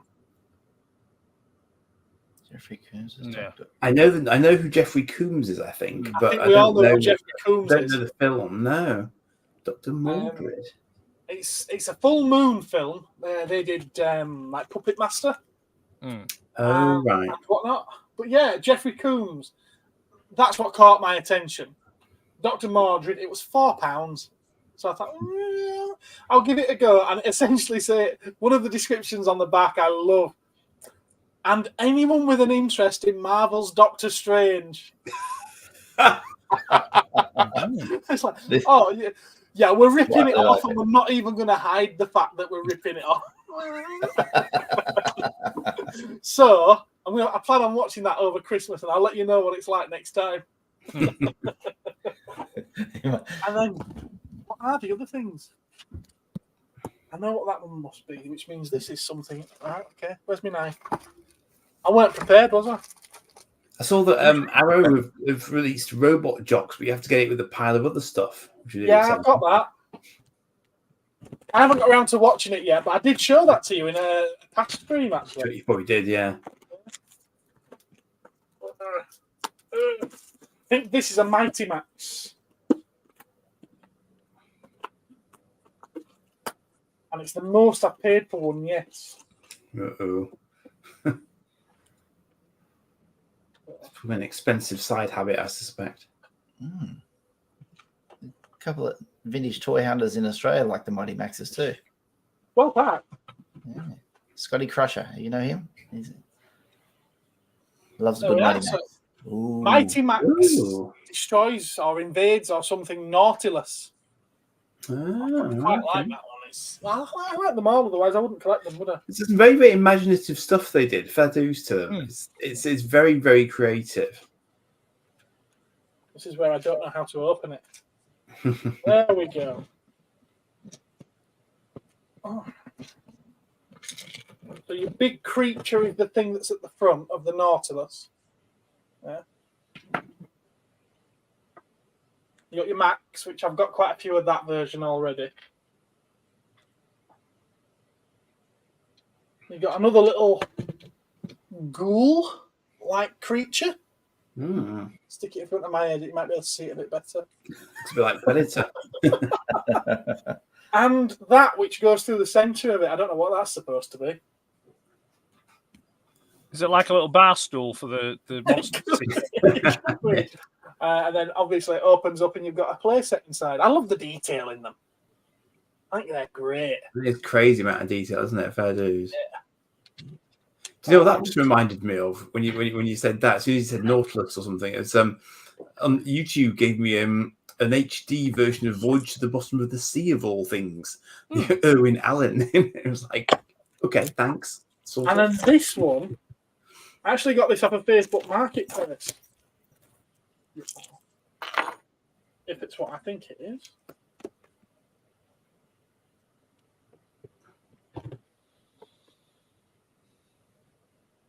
Lots of bubble wrap.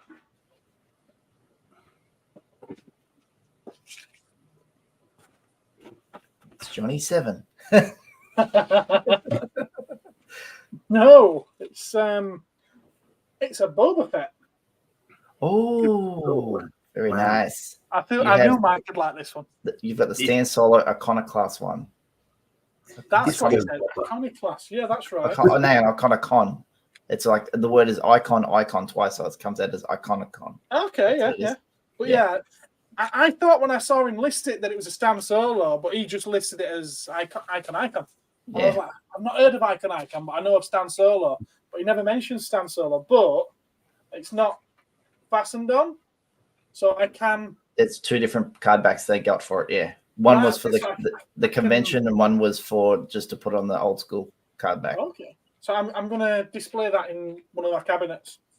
Very nice. Very different. So, sorry, is it like a fan molded figure? It's made from a mold taken of the originals. Right. Yeah. But it's not an official product though. No. I think it's made by Stan Solo for the actual Solo. convention. Yeah. Sorry, who's Stan Solo? Oh, who's Stan Solo? They make figures like this, stuff that you've never seen before. Mostly Star Wars. They've done Marion, and then Hasbro did a reproduction of a Marion as well from Indiana Jones there. Right. Yeah, it did start off really by doing things like Blue Snaggletooth and Yak Face and EV-99. Yeah. And then he's moved on to doing his own creation. Once he found Hasbro's like moved into his market, he's like, oh, I got to try something else now. Yeah. So, how's that work then? Aren't Hasbro kind of like kicking his doors in? Not for the numbers he sells in. No, he's just very small numbers. Well, like it's less than 100 units at a time sometimes.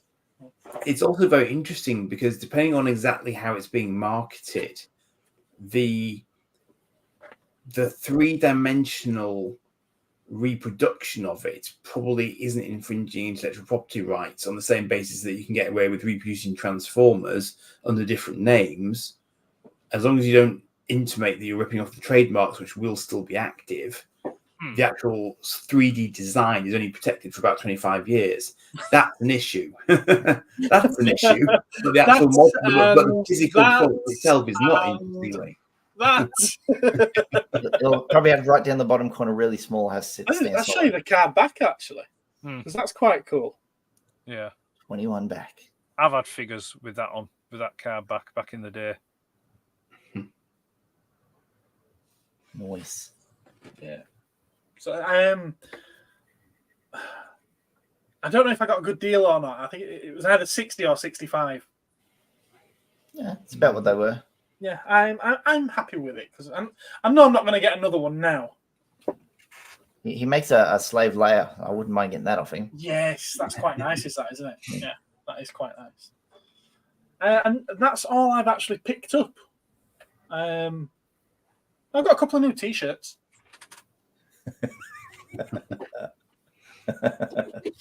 People seem to like my T-shirts, so.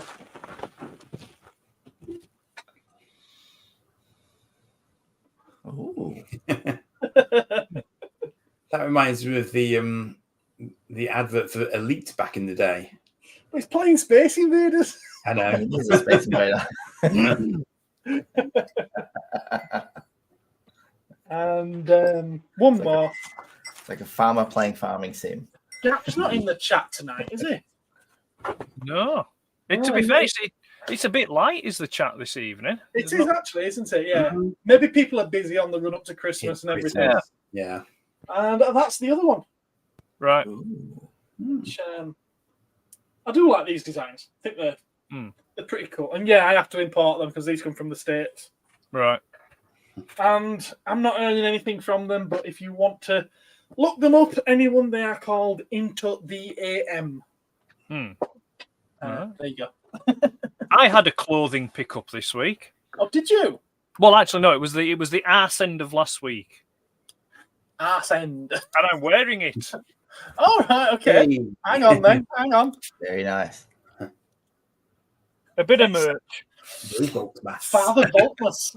Yes. Very cool. Is that a limited edition only available for the next 5 days? Well, no, it will be. It will eventually turn up on the merchandise store on the shop next Christmas. But yeah, it'll be for next Christmas now. But yeah, it's I designed it the other week and sent it off to the printers, and I got it back end of last week. So yeah, it's a very nice, good quality hoodie, and it's a good print, and yeah. But yeah, I enjoyed designing that. You'll see more of that tomorrow. Let us say tomorrow. Oh, of course, yes. Yes. But more of that later. Yeah, I'm happy to have been able to help in the creation of your new project. I have absolutely no idea what you're talking about. Even though it's probably about that much help. I don't know what you're talking about. I may have slipped into the negative slightly. I got here late. I don't know what's going on. Don't worry. Ed's got his own channel, and he does his own videos as well. And he's had a really good. In fact, you should be on there. He's done interviews with collectors, so he's been collecting collectors' experiences. Yeah, what I do, Mike, is I talk to different collectors about their collecting journey and experiences. So we talk about what influenced them as children, and then when they came back to collecting, and what is the focuses and the motivations for doing it now, and things like that. So, yeah, we'll have to get in touch in the new year. That's good. Yes, 2024. Yeah. Ooh. So, in the new year, I start on Series 4. I'm on Series 4, so that's full. So I think you'd have to be Series 5. We'll go international. You already are. Well, actually, yeah, I already am international. Yeah, I've spoken to collectors in France, in America, So, but yeah, I'd love to have you on. Excellent. I'd like a different backdrop. Yeah, I want something colourful and. Yeah. Well, when you were on with us a few weeks ago, where were you then? Because the background looked different to what it is now. Oh, I did the the settings. It's in here somewhere. Virtual background. Didn't I do that? No, I think you're in your collectibles off your shelf. Yeah, it was different shelves and stuff behind you. You were closer to them. Oh, like that. No, you actually pick stuff off the shelf. I think you're in that room. I was in that room. That's where I film all my stuff.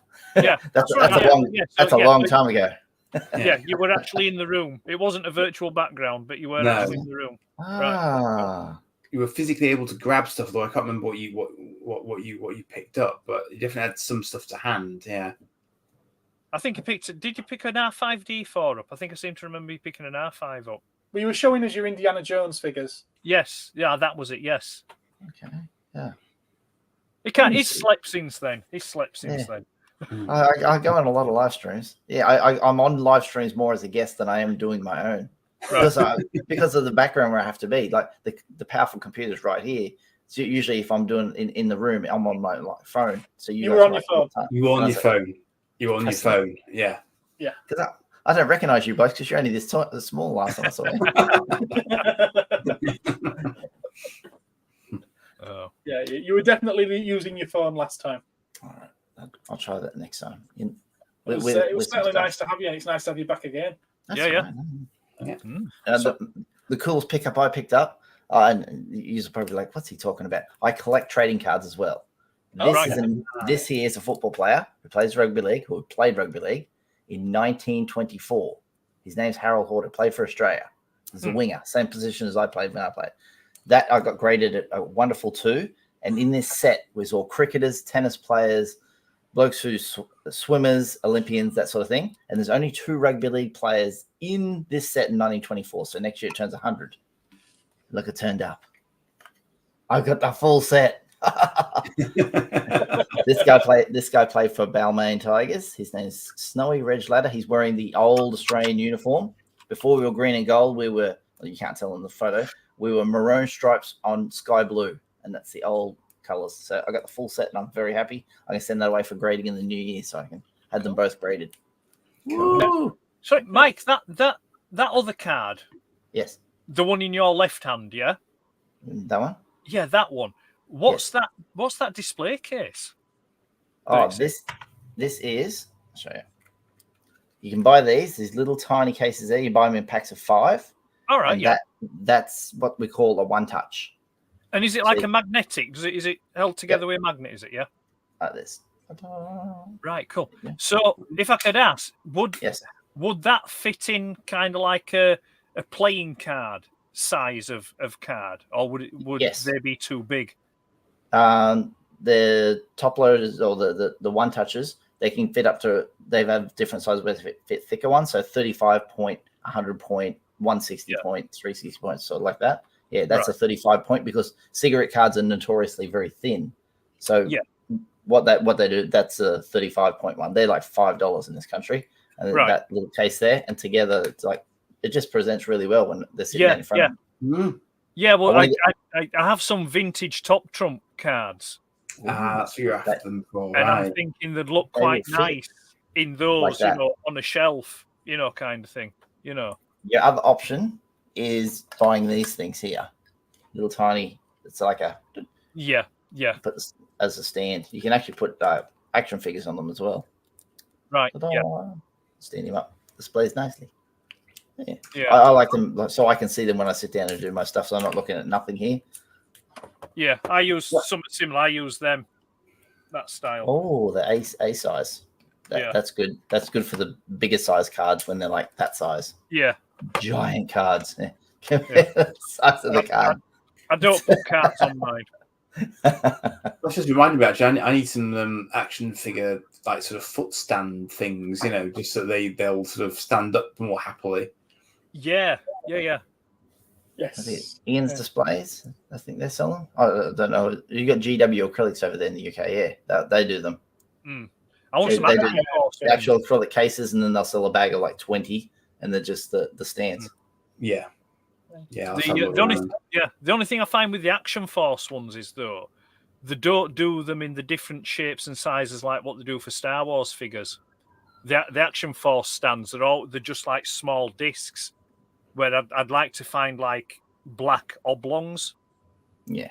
Because I think the Action Force, especially things like the Red Shadows and things, they'd look a lot better on the black oblongs rather than a clear small disc.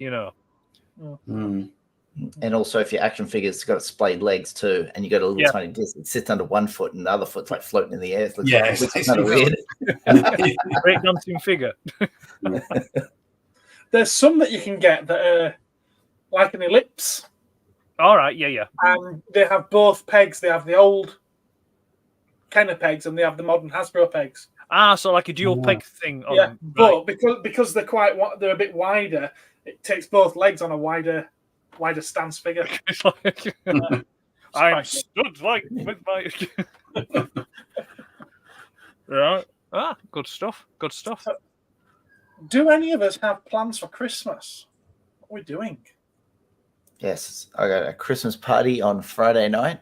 The guy I'm going to see, he's got plenty of this. So there's about 50 people attending in his very posh house, and he has a massive Star Wars collection. I'm going to try and film some of it. He's vintage all the way. He's older than us, and so he brags about. He brings out like a coin in a case and says, "Look, I've got Amanda Mann's coin. I've got Anakin Skywalker's coin. Really rare stuff that you don't get to see." Right. His pride and joy is his 12-inch boba with the Wookiee braids. He's got one that's like hasn't even been touched by a human hand. Wow. Very good. Very good. Yeah. Nice. So that's what I want to be on Friday.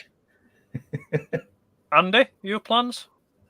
I'm just going to collect the lads at some point on Christmas morning, then attempt to give us something edible to eat, and that's probably just sort of vegetate on the sofa thereafter, really. So you're doing Christmas lunch? Yeah. What could possibly go wrong? It'll be fine. Yeah, so I feel you, Finn. I'm the same. That's I'll be cooking in the morning, and then washing up and tidying away in the afternoon, and that'll be it. My plans are Boxing Day. Boxing Day is that's my day to enjoy Christmas. Yeah. That's good. That's good. I'm working until 12 on Christmas Eve, and then I'm going home, and I'm having a drink. Christmas Eve. I've not had a drink since the beginning of September, and I'm having a drink on Christmas Eve. And I may not finish drinking it until Christmas Day. You're working on Sunday? I am this week, yeah, just because it's Christmas Eve. Oh, okay. I'm giving people a couple of hours in the morning to come in, pick anything up that they need to look at last minute. Yeah. And then I'm sodding up home. I work Christmas Eve too, up to 4 o'clock. Yeah, 4 o'clock for you? All day. Yeah. 9 to 4. It's not 9 to 5. It's 9 to 4. They give you an hour off. Well, still on the subject of Christmas, I don't know if anyone still gets, or if they did get, but a big part of Christmas is the Christmas annuals.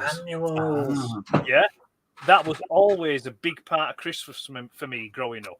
Yeah, these are the Beano ones that I have left from. These are like that's the Beano annual and the Bash Street Kid annual from '84, and then that's the Beano book and the Dennis the Menace annual from '85. You scare me. Do I? We've never met, and yet look at what's been lurking on my desk table for a while now.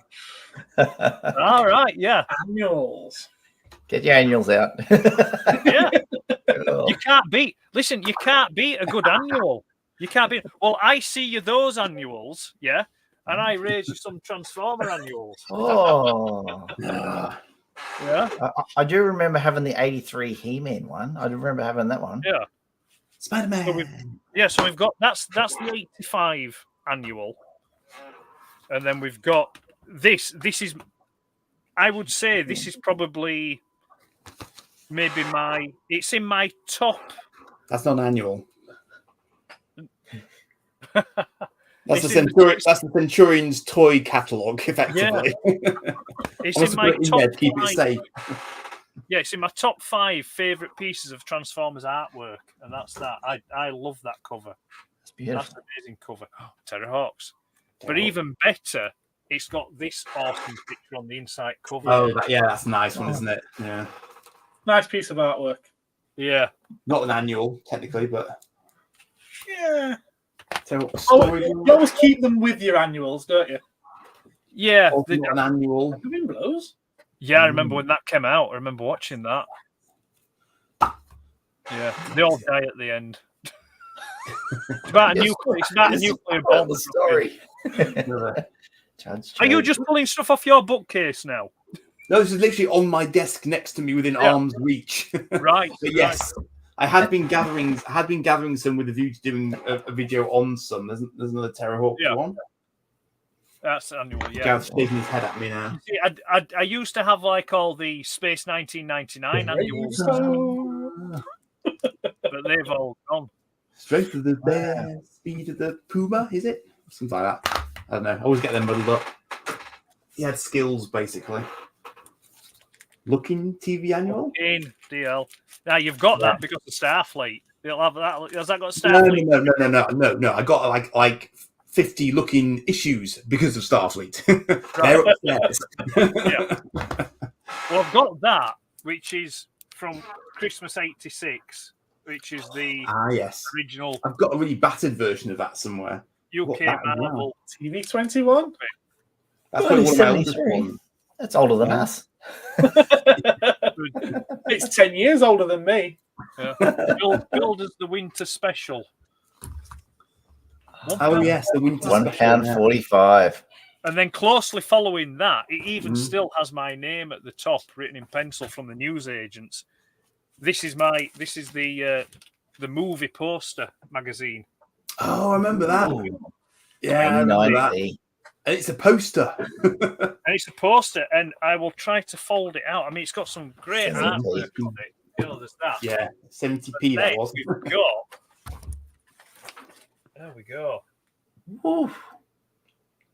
Cool. Nice. Yeah, I remember that very fondly. Now, like I said, this is mine from being a kid. So it's got blue tap marks and pinhole marks, but I do have a second one that's pristine. That's that won't see the light of day. This is the one this is the loose one. But yeah, so I mean, I think, like I said, I don't know. I mean, Mike, what for you guys in Australia, like growing up as kids, were the yearly annuals like comic book annuals? The one that we didn't have that I don't remember is that Beano. Beano. I see a lot of you guys from the UK mention that, and I never saw a Beano here. But yeah, Master Universe is definitely. I do believe a Smurfs one I had at some stage. All right, yeah. So Yeah. have you still got any of those left, or have they gone? No. Long gone. Yeah. Because as I got older, it's like I don't want to keep a book. It's like now they're really collectible. Right. Yeah, I would love to get the Master Universe one. I definitely remember the Master Universe only because you could get your toy and match it up and go, oh look, there's He-Man's in the book as well. But That's the reason. It was a how would you say it? Like a toy catalog that wasn't a toy catalog. Yeah. Bomber X. French I've got that one. The Dalek Chronicles, the Doctor Who special. Yeah, that's a great cover. That it is a great cover. It's a copy of 1960s artwork. Yeah, I won't be too proud of the Dempsey and Makepeace one, Andy. Just Probably not. That was a job lot thing. And who the hell is he? I can't vaguely know the name. Dick Barton. That sounds like a naughty word. Richard. Richard Barton. But no, you mentioned yourself about the poster magazine. You've got your original one with pinholes, and then you've got a mint one. Well, this is my mint one, but I do have one that's held together with sellotape. Right. That I got when I was 10 years old. Yeah. And that's downstairs on the bookcase. That's my reading copy. Right. But and I put sellotape on it because I'd read it 3 or 4 times, and because it's actually quite thick. Yeah. The spine started splitting. Right. So I thought I'll tape it up, and I'll put tape around the edges so it'll never tear. Yeah, sellotape doesn't do too well to age, does it? It's brown and it's peeling. It's awful. So, can I just ask you guys a question then? And for you as well, Mike. Like when you were kids at school, did you have I can't remember the name of the company because I think various different companies used to do it, but they used to come in and you could buy books through school, like book clubs and things like that. You'd write your name and tick off on the form, and then you'd have to bring the money in. Well, I have a book here from this is from 1982, and this is the book that I got while I was at school, and I still have it, and it's that. Oh wow, that's the night cool. before Christmas, and it's all through the house. It's got my name in it, and it's got the year there. My mum, bless her, wrote the year there. 1982. And so I used to have that read to me when I was a kid, and then when my children were young, I read that to them. Yeah, on Christmas Eve night before they went to bed. So that's I mean the artwork in this is beautiful artwork. Oh yeah, that's lovely. I do love that old school sort of stuff. They really took care, didn't they? Yeah. So that's staying with the theme of Christmas. And then this didn't come out at Christmas, but it has a Christmas song on it. And it was that. Soft Aid. Now it's a compilation cassette of games for a certain microcomputer. And it was released. This actually came out in March. This came out in March of '85. But it has on the B side, it has the song, Do They Know It's Christmas, the Band-Aid song. But it also has a load of games on it. And like I say, it was a charity thing, and the money went towards Band-Aid and Live Aid and that. But yeah, so that I lump that in because it has the song on it that gets played every Christmas. Always will. I didn't know about Soft Aid. I heard of Band-Aid and Live Aid and Farm Aid. Yeah, I've never heard of Soft Aid. The last one, and then my desk is free, then is empty, is my old Shaking Stevens record. Merry Christmas, everyone. And the good thing about this one is it's also an advent calendar. Oh, wow. Ooh. Ah. And the artwork again, they've put the time and care into it. Nowadays, that would be done by 10 minutes on a computer. But back in those days, someone would actually sit there and draw that and colour it. And until earlier, that was opened up on top of his record player. It was, yes. It was on my record player with that. I saw it on Monday. Yeah.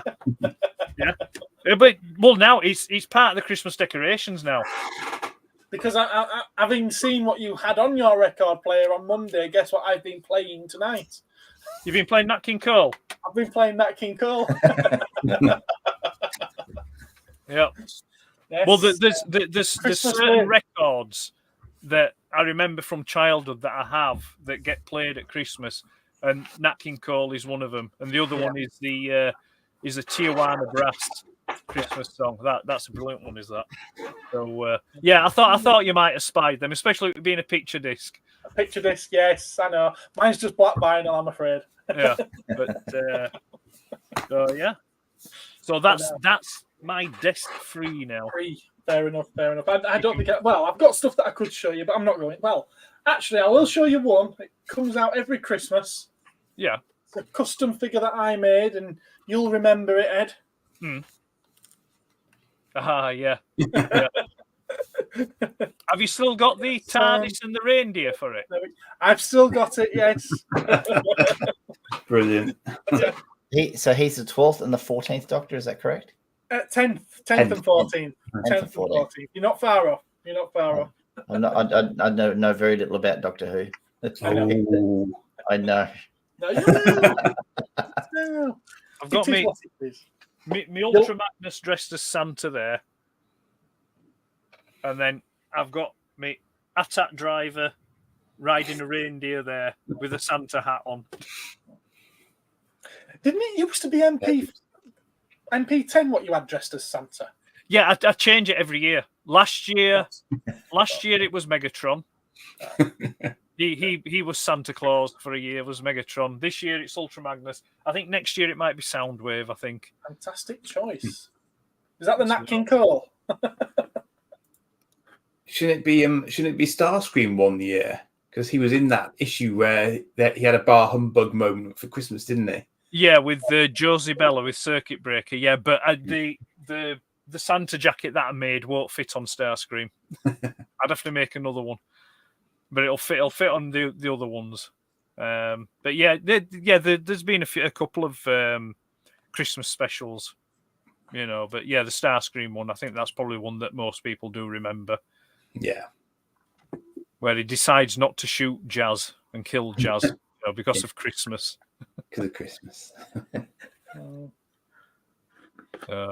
mentioned that you were going to be building your model kits on your big Di-X on Boxing Day, Ed. I plan on building some Lego. Yeah.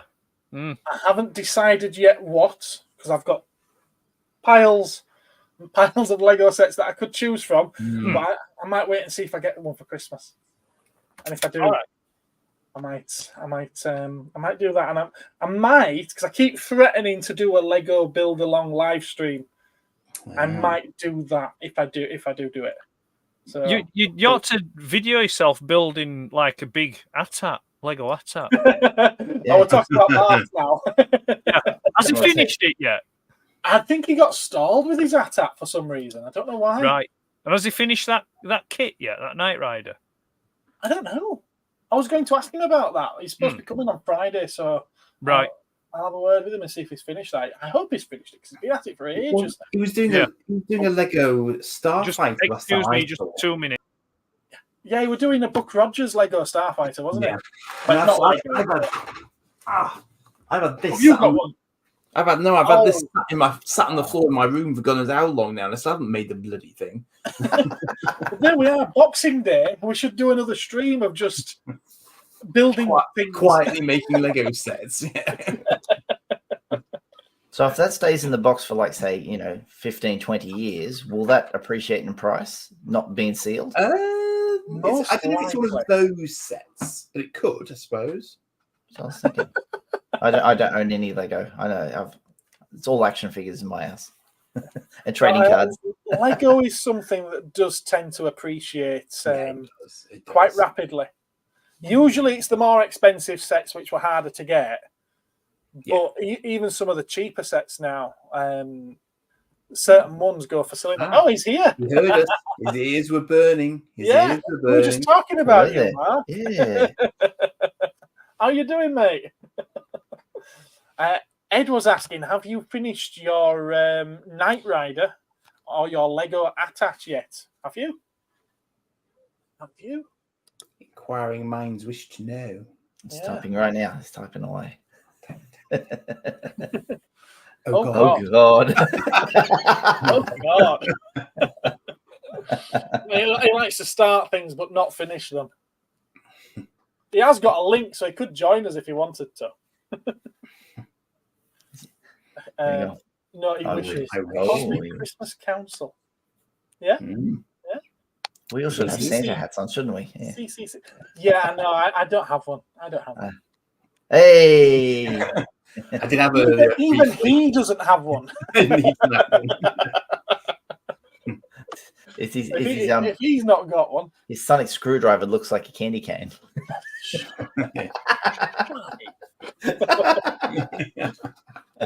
a good shout. It's definitely a good shout. Yeah, sonic screwdriver could be a candy cane for sure. Definitely. Yeah. You just cover it in psychic paper, it'll be fine. It identifies as a candy cane. Does anyone know what they're getting for Christmas? No. I haven't got many presents that I didn't get. That were just me to me, really. So, yeah. I like how you're looking around, Mike, as if to say, well, normally they're piled up there, but there's nothing there. I'm not getting anything this year. I can see stockings behind him. That's for the kids. I haven't put the order in, see? I buy toys for myself all year round. It's like, do I say, I need this, I need this, I need this? No, it's more for the kids, yeah. Benjamin's getting presents. There you go. Mark's getting sod all. I might have a little something for you. I might have a little something. Something I've been meaning to give you for months, actually. I'll just wrap it up. I mean, I do have a present down here, but I don't think I'm supposed to open it yet. Is that correct? Well, we've boobed up, haven't we? We were going to do presents that I got for Andy and Ed, and what Ed had got for me and Andy, and what Andy had got for us two as well. And me and Ed have completely forgotten to exchange ours. And one of them hasn't turned up for Andy, so maybe we should just wait and do it next year. Do it next year. We'll hold it over to the next 2 weeks. Do it in the next one. Yeah, we'll do it in the next one. Not that small. Oh, he wants a big present. He doesn't want a little present. He wants a big present. Buy him a little present in a big cardboard box, and he'll be happy. Yeah, I could do that. But he'll shake it though, won't he? Or maybe I'll just give him an empty box. Huge box, and it's got a packet of Tic Tacs in it. It's got Tazo in it. That is the Amazon way, isn't it? Some of the things I've had from Amazon recently.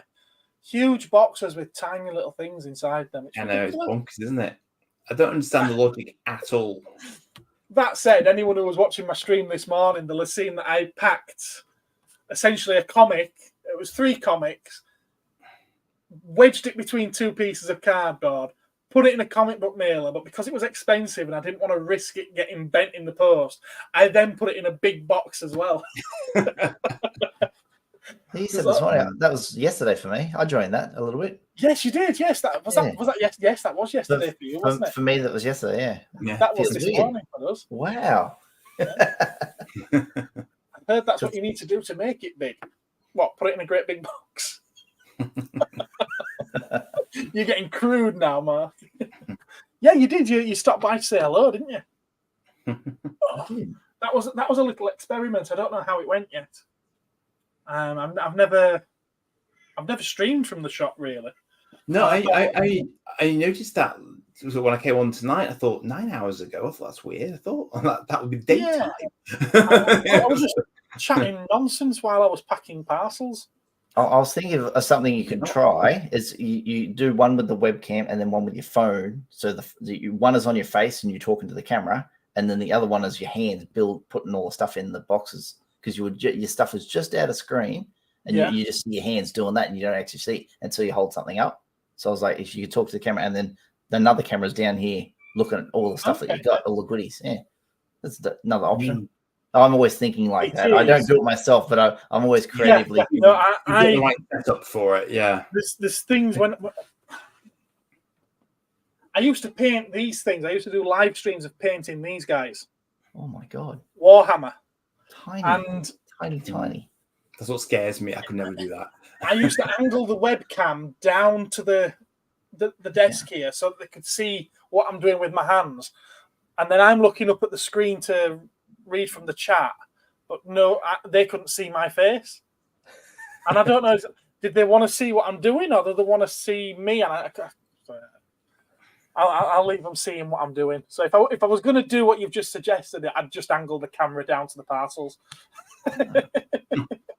Or maybe I should go portrait mode, so that maybe you get more of, from there to waist, maybe. So you get to see what I'm doing. I don't know. It's all experimenting at this moment in time. It is. Yeah. We'll see whether or not anyone actually watches. I was surprised that I had 8 people watching. That's more than we've got watching now. That was prime time Aussie viewing. That was when you were on prime time. Really? Perfect. Yeah, Aussie prime time. You're on. Okay. Fair enough. Well, I think when we started, this was probably prime time for us. I think Ed's back. Ed's back. What have I missed? Not a lot, really. Matt joined us. Multi-angle camera usage. This what? Sorry. Multi-angle camera usage and the filming of Lego construction. Yeah, I caught the arse end of the attack. Yeah. Caught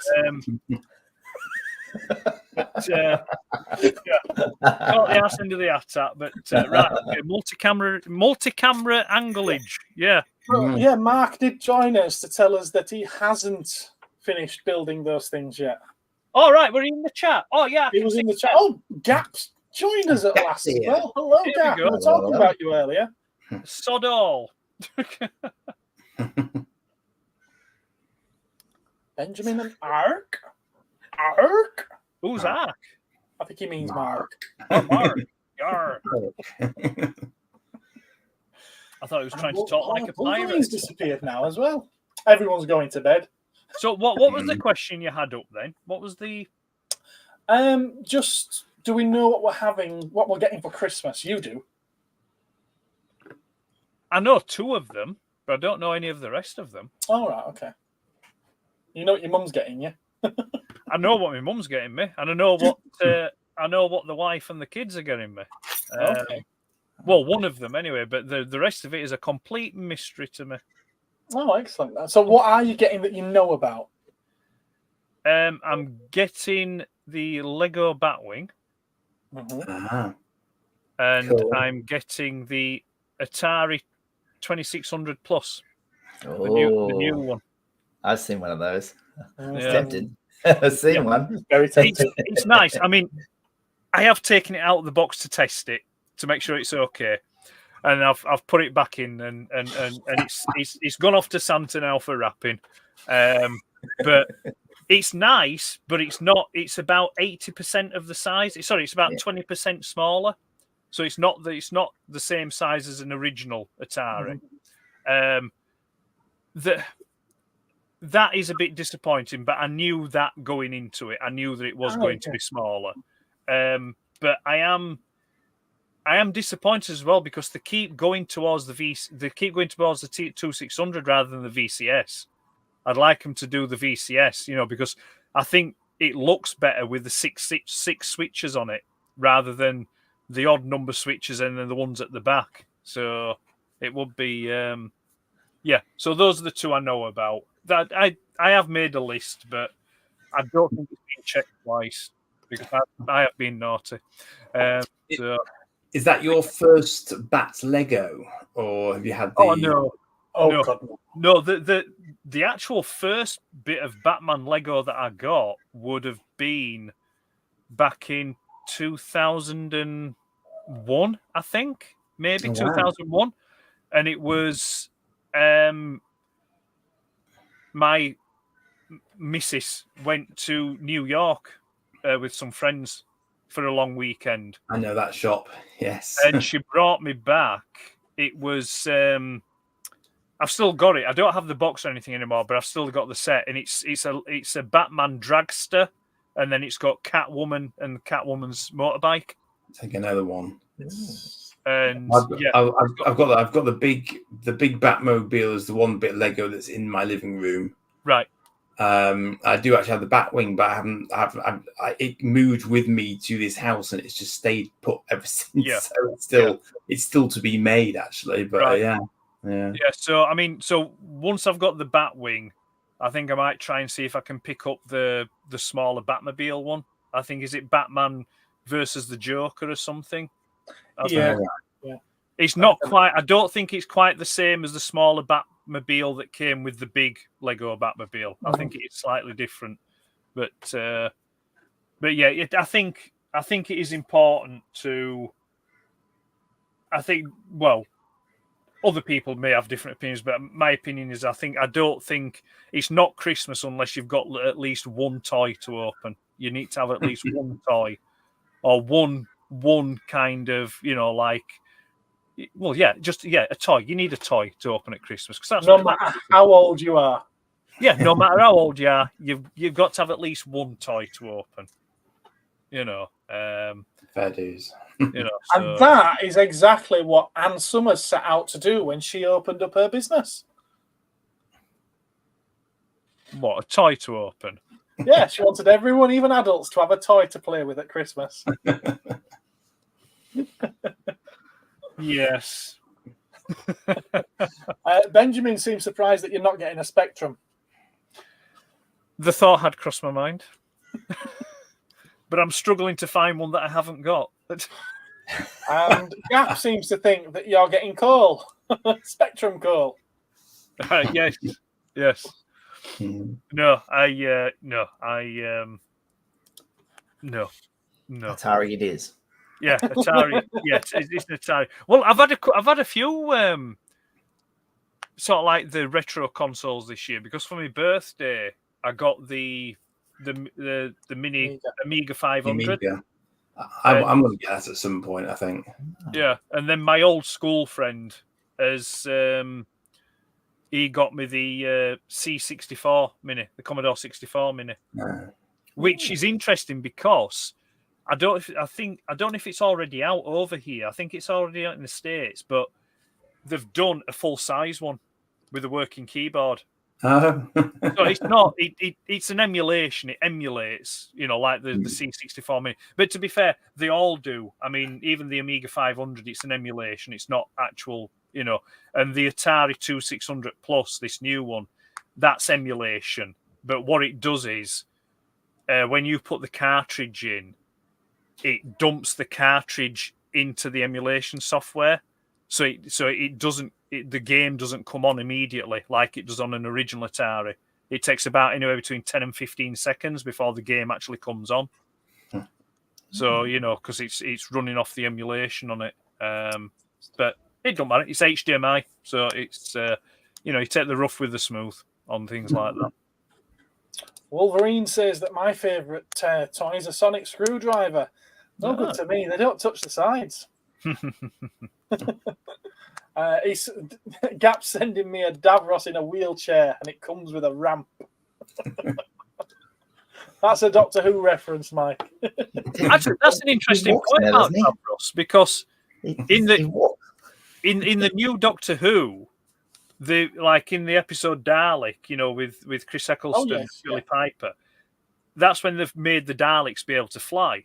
Levitate. They go up the staircase. But Davros won't be able to have that technology because he won't have the space or room in his life support unit, will he? Well, his legs get in the way. Yeah. If he has legs, he might not have legs. Although, technically, he's the first one that we ever saw float. Davros is? Mm-hmm. All Revelation of the Daleks. Right. That was the Colin Baker story. Yeah. And it's just one very, very brief scene. The camera angle sort of like looking up at him as he's doing a bit of an emperor. He's electrocuting someone from his hand. Right. But and obviously everyone's attention is on the hand and the electricity. But there's actually a blue glow to the bottom of his chair to make it look like he's levitating. All right. Yeah. Interesting. And it wasn't. It was then a few years later when we see them going up the stairs in the Sylvester McCoy episode. Oh, they do it in the Sylvester McCoy one, do they? Yeah. And everyone's like, Daleks can fly now. Right. Now you see, I obviously didn't. I'd obviously stopped watching Doctor Who by that point then, because I thought that was the first time that they'd actually, No, they brought in a lot. They brought in quite a few new Dalek types, didn't they, in that episode? If I remember right. Yeah, you had the special weapons Dalek, the big cannon, like a tank. Oh, I remember seeing that on it might have been on an advert or like a publicity still kind of thing. I remember seeing it. It just comes out of its like straight out of its chest, doesn't it? And that I think the dome's different as well, isn't it? It's a different dome on it. The whole top half is different. Is it right? Yeah, right. The whole top half is different. That's a point. Sorry, go on the classic Doctor Who. Then, did they ever do any Christmas specials for the old Doctor Who? No. Right, so it wasn't a thing for that. Not at all. I think the nearest you got was there was an episode which was in the middle of a series. Well, middle of a story. It was a 12-part story, and it would have been episode 6 or 7 or something like that. Yeah. That episode aired either Christmas Eve or Christmas Day. Right. And in that, they set it around the Feast of Stephen. And when the Doctor and companions get back to the TARDIS at the end of it, he does his usual little William Hartnell. It was right. Yes, and we wish all our viewers at home a Merry Christmas too. And he looks directly in the camera as he does it. Breaks the fourth wall. And, yeah, that's literally the closest thing you've ever got to a Christmas special before. Right. Just a breaking of the fourth wall. Yeah. But now it's a tradition. Yeah. Yes. Yeah, since 2005. Yes. Yeah, when Mr. Tennis wasn't Kylie in one of the Christmas specials? She was Kylie Minogue from Mike's neck of the wood. Yeah. That was the Titanic in Space episode, wasn't it? That's right. Yes, he's licking his lips now at the thought of Kylie Minogue. Who wouldn't lick the lips in the thought of Kylie Minogue? Maybe not so much now. She's looking a bit haggard now. To be fair, I think she's surprised. She's actually lived longer in your country. Pop up in that episode. Quite possibly. No, Kylie's lived more in the UK than she has in Australia, I reckon. Has she? Yeah. Okay. Actually, it might be right. Yeah. Been there for 30 years. It's only in her 50s. Yeah. Well, thingy. I mean, I think she's passed away now, but Madge Sinclair, not Madge Sinclair.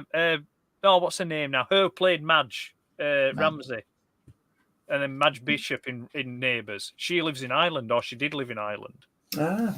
I think she passed away. I'll tell you what, Michael know this program, and I've just started watching it again now because there's a free internet-based TV station over here called Pluto TV.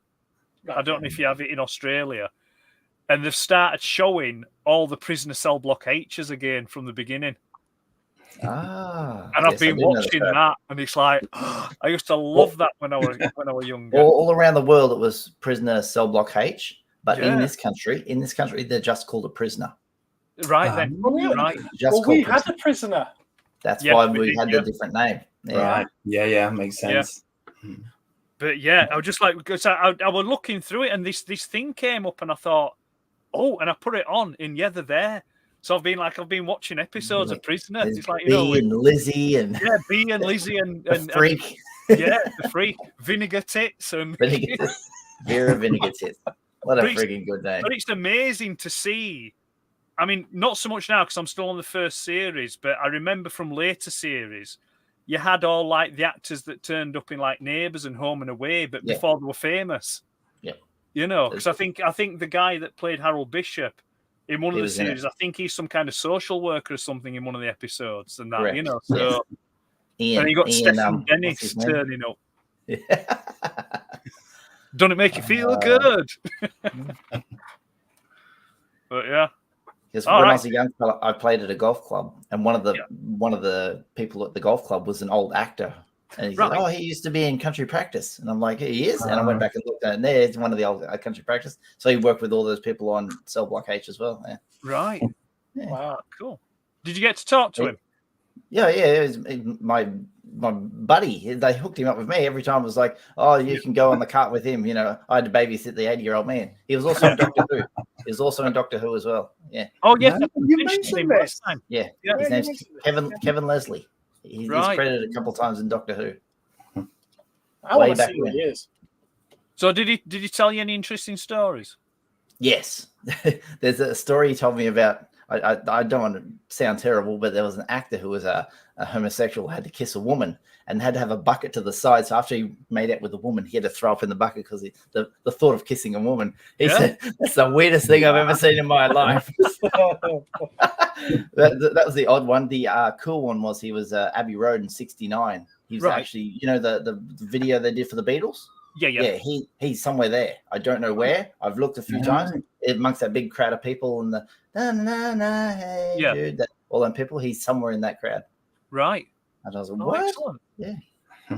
An Aussie actor amongst all the pommies who were there, or your English, or in the crowd, he just blended in with them. Yeah. Right. I don't know. I'll have to check that one out because I'm a big Beatles fan as well. I love the Beatles, so I'll have to check that one out. Kevin's in there somewhere. Yeah. Yeah, because the Hey Jude one that they did, they recorded that in a couple of places, but they played live. They did that one live on the TV show, Frost, the Frost show, the Frost Report. David Frost, he had it, and so like, cause he introduces them as like the best lounge band in the world ever, you know, because they're just like jamming and things like that. But yeah, Abbey Road, yeah, I'd love to go to Abbey Road. That'd be on the bucket list. Would that? I'd need to find a picture of me and Kevin too. I'm going to hold it up. Yeah, he was a captain of our golf club. I don't play golf anymore because I got too many kids. But I was their young up and coming fella that they were like, you know, oh, this bloke, look at him, he's fit, he's good, because all these blokes were in their 50s and he was in his 80s, and now I'm here in my late 20s, and they're like, look at a young fella who's going to go places. He's going to take our club to the new heights, and I always living vicariously through you. Yes. What did you play off, Mike? What were your handicap? 12. That was the best I got down to. Yeah. Yeah. That's reasonably. It's better than what I can play, or I could play. Yeah, it's been a long time since I played. Yeah, my dad was quite a good golfer though. And back in the day, in the playing his links course in North Wales, I used to drag his clubs around for him on a very windswept, wind exposed golf course from time to time. You got some beautiful courses in the UK. I've seen books. I've seen it in books. I'm like, wow, that place is amazing. Ours are always hot and sunny. It's like you walk, 18 holes to walk. You're dead by 10 holes because the heat just gets to you. It's like, I haven't got any more strength. How's it always wet and soggy? Yeah. I mean, that's the thing. I mean, obviously it's not going to be weird for you, but I'd find that really weird. Like, sort of like celebrating Christmas when it's absolutely cracking the flags outside, like red hot. That'd be just like that. Just mess with your head, You're eating a salad, and normally a cold ham is the go-to for Australians, but people still do barbecue chickens. And you go to family gatherings, and some auntie comes out, who wants some hot food? And you're get out of here, get out of here. You'll see the sweat pouring off people. They wear the little paper hats, and you'll see people eating. You see sweat pouring off their brows, and you go to some of them, and there's like outside, and there's 10,000 flies, and people are trying to eat. Frustrating. I have a friend, Chantel. I've known her years. She moved out to Australia, probably about 10 years ago now. I think she just celebrated the 10th anniversary of living out there. And then we had some family. He's passed away now, but my dad's cousin moved out to Perth. I think it would have been maybe mid-60s, late 60s. He moved out to Perth. He lived out there. I mean, he's passed away now, but... he lived out there. He used to come over, once a year, to visit and that. Western Australia. Yeah. I think he said. I think if I remember right, I think he lived in one of these houses that like raised up houses or something on stilts, kind of thing. It's traditionally called the Queenslander home. Yeah. Right. because I think he said it was something to do with all the creepy crawlies and stuff like that. And, you live on a house of stilts, so underneath you can park your car. If you live in a place that's flooded, if it floods, your house is okay. Right. Yeah. That's what. And the breeze gets under your house, so the top of your house is supposed to be cooler. Designed it that way. Yeah. Because Perth gets warm. Perth gets up to 40. Does it? Bloody hell. Right. We had 40 the other day. It's only 23 now at 9 o'clock in the morning. Good morning. Good morning. My son's coming downstairs. Good morning. Bless. Excellent. So, what are you doing for Christmas then, Mike, this year? Are you spending it with family? January. We got dates planned up in January to go and see the family. Yeah. Because my brothers, some of them are quite successful, but more successful than me. So they're busy over this time as well. So it's like, yeah. And then my mother's like gathered us all together because I'm one of 6. Gathered us all together and our family. So it's going to be a big get together. Yeah. Yeah. Oh, excellent. That sounds really good. I don't know. I've never said that on a live stream. One of 6. One of 6. That's me. One of 6. Are you a bog? Yeah. I think my mind did go straight to 7 of 9. Yeah. Mike's posed me an interesting. Mike. Sorry, we're talking to Mike. Gaps posed me an interesting question. What type of gift do I get my daughters when you own a toy shop? Do they ever want the toys that you have in the store? They did when they was younger. They got quite interested when I did keep trying. I always fail, so I don't know why I bother, but I keep trying to do traditional girls' toys, Barbies and things like that, and they just sit there. They just sit there on the shelf. I can't shift them. Do you want to tip my 2 daughters? What they are? Sylvanian families. Sylvanian families, yeah, I tried that. They went through a phase with Sylvanian families. They did like their Sylvanian families. But it didn't last long. And the only thing that's ever stuck with them is books. They love to read. So books, graphic novels, and this year it's been manga. They're going mad for manga. There you go. There's your manga. Yeah. Are you a manga man as well? No, it's my wife. Oh, it's your wife. Okay. Yeah. But there's a lot of school-based manga, though, isn't there? So I suppose if they wanted kind of that's because the Japanese like their teenage girls. Yeah. Yeah. And the boys in them all with their bleeding noses every time they speak to a woman. It's like us men in the Western world are like, geez, a bit more, a bit more bravado to talk to women in our part of the world. It's, over there, it's like the girl says hello and he's like, streaming. It all sounds a bit. It sounds a bit Gary Glitter does this. A little bit. They've got a very different attitude to certain things over there. It's very different culturally. To us. Until very, very recently, the legal age of consent was 13, wasn't it? What, in Japan? That's wrong. Yeah. Although but for them it wasn't. You see, that's what I mean. Culturally, it was very, very different there. But it's still wrong. It's still very, very wrong. I don't disagree with you, but until about 100 years ago, it was the same here. What is it now in the UK? What is it in the UK now? The consent? 16. Yeah, same here. 16. Yeah, 16. Yeah. Which, to be fair, I think that's too young. I think that kids today, because I don't think the kids today are that emotionally mature. No. So, No, not 17-year-olds with babies. No. That's the problem, isn't it? Yeah. But the problem is there are also a lot of kids who, when they hear that it's a certain age, immediately want to do it younger than that to be able to have bragging rights, and that's like you can't win either way, really, can you? Because no one at a particular age has a particular mindset guaranteed written stone, so it's completely pointless, really, in many respects. But they've got to pick something, I suppose, at the end of the day, So this toy conversation has gone down a very strange route. Well, you started it with Ann Summers. I'm glad we've moved on from the show and tell aspect. Yeah, batteries not included. That was a good film. Mm-hmm.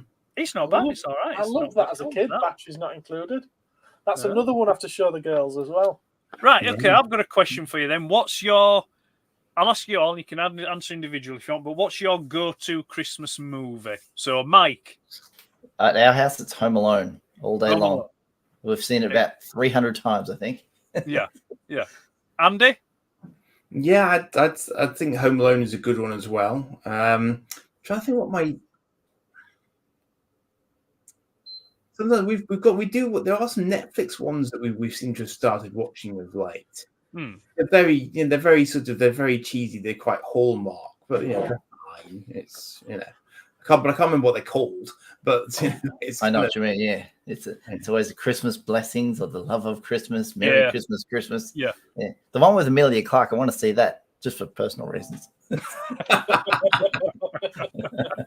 She's in the Christmas movie. I know that. Yeah. Gareth, what's yours? Well, the only one I've put on this year is Santa Claus the movie, the Dudley Moore one. Oh yes. Traditionally, it would be the Albert Finney Scrooge. Oh, the musical version. The original one, the black and white one. That's Alistair Sim. Alistair Sim, sorry. Yeah, not Albert Finney. Alistair Sim, sorry. That used to be the traditional one. And sometimes we'd follow it up with Scrooged. But no, Benjamin's named one there, National Lampoon's Christmas Vacation. Yeah. But the Gap has also mentioned the one that I personally always angle to, which I know you don't say is a Christmas movie. No, it's not. For me, it's a Christmas movie. No. It's a film that happens to be set at Christmas, but it's not a Christmas film. Fair enough. It does what I want it to do at Christmas. Bruce Willis himself has stated that it's not a Christmas film. Yeah, but he's lost his mind. That's settled then. Yeah. Well, it's documented. Too soon. But Blue Harvest has just mentioned mine. Yeah. Mine's Wonderful Life and like I said, the original Scrooge with Alistair Sim. Those are my two. I made myself suffer through It's a Wonderful Life once. I can't bring myself to do it again. Well, your choice in films is dubious anyway. Every time it's a Christmas movie. Both Benjamin and Gap say this is a Christmas movie. Oh, well, then it must be. Of course. Oh, what are you watching? She's a YouTuber. Oh, right, okay. Her name's Isabel. She just YouTubes herself drinking coffee? Oh, right, okay. And my son found her. Well, right then, if Die Hard is considered a Christmas movie, then that must mean that Gremlins is a Christmas movie. And Lethal Weapon is a Christmas movie. I've not seen it, so I couldn't say. Yeah. It's set at Christmas. Batman Returns, yeah. Christmas movie. Which they're not. They're not Christmas movies. It's just that they happen to be set at Christmas. Oh, well, what's the other one? Planes, Trains, and Automobiles. Yeah. Fantastic film. Well, that's a Thanksgiving one, isn't it? So that's going to be November, isn't it? That's set. That's because they're trying to get home for Thanksgiving dinner, aren't they? That's right.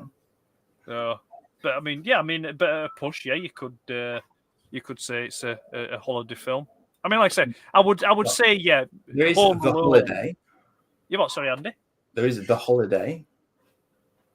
Oh, I think the missus were watching that the other week. Cameron D.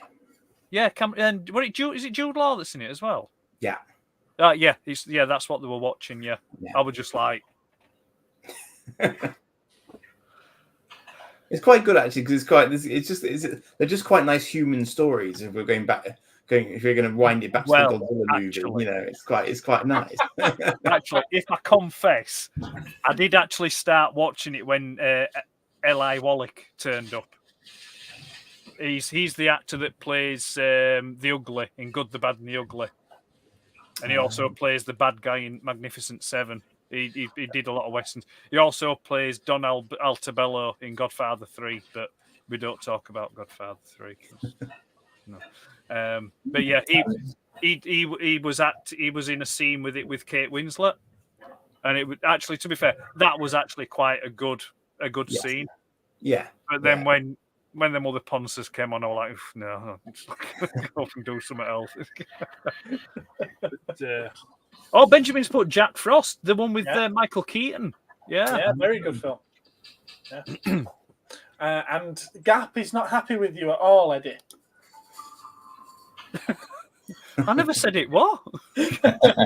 No, but he's throwing his dough out.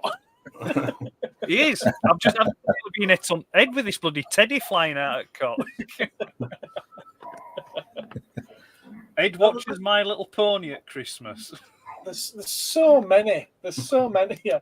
There's so many good Christmas films out there. There really are. You mentioned Santa Claus the movie. I can remember going to the cinema to see that. Really? I went to Pictures to see that. Yeah. The Tim Allen one, yeah. Dudley Moore. Yeah, Dudley Moore. Dudley Moore, Arthur. Yeah. Arthur. That's the guy. Yeah. That's one of my favourite films of all time. Is Arthur? One of the first adult films I watched as a kid. I was like, this joke's a bit raunchy. That could be classed as a Christmas film because that's set at Christmas as well. Is it? Yes, it is. Yes, it is. But it's not a Christmas film. Fair enough. Well, actually, let's put that. Maybe the people in the chat can answer them. What would you say is the criteria then that defines a film as being a Christmas film? The reference to Christmas, a Christmas hat, maybe a Christmas tree in the film. I think it's probably got to revolve around that's Die Hard Christmas themes rather than having Christmas as an incidental date in it. Yeah. Because I mean, if you like you said, I mean, joking. I mean, if you take the case of Die Hard, the fact that it's at Christmas is actually incidental. It's irrelevant that it's at Christmas. It could be set at any other period. It could be at Easter. It could be Thanksgiving or something, couldn't it? No. Jingle all the way. Jingle all the way. Yeah, I would say. Yeah, I'd say that's a Christmas movie because it's he's trying to get a present for his kid. But no, Christmas and intro part. Yeah, Well, in that, it's all about him trying to get home to be with his family at Christmas. Is Die Hard? That's the end goal of Bruce Willis. No, he's going over to see his wife because he's trying to stop her from divorcing him. That's why he's going. Oh, he's got a present, all right. He's trying to go upstairs as well. No, because they've separated, aren't they? They've separated, and he's going across to try and save the marriage. Yeah, there's that as well. Because he gets peed off when she's using Gennaro, which is a maiden name. But yeah. But I mean, well, then I suppose that makes Die Hard 2 a Christmas film, then, doesn't it? Yes. Of course it is. It's snowing. Yeah. It's bloody snowing.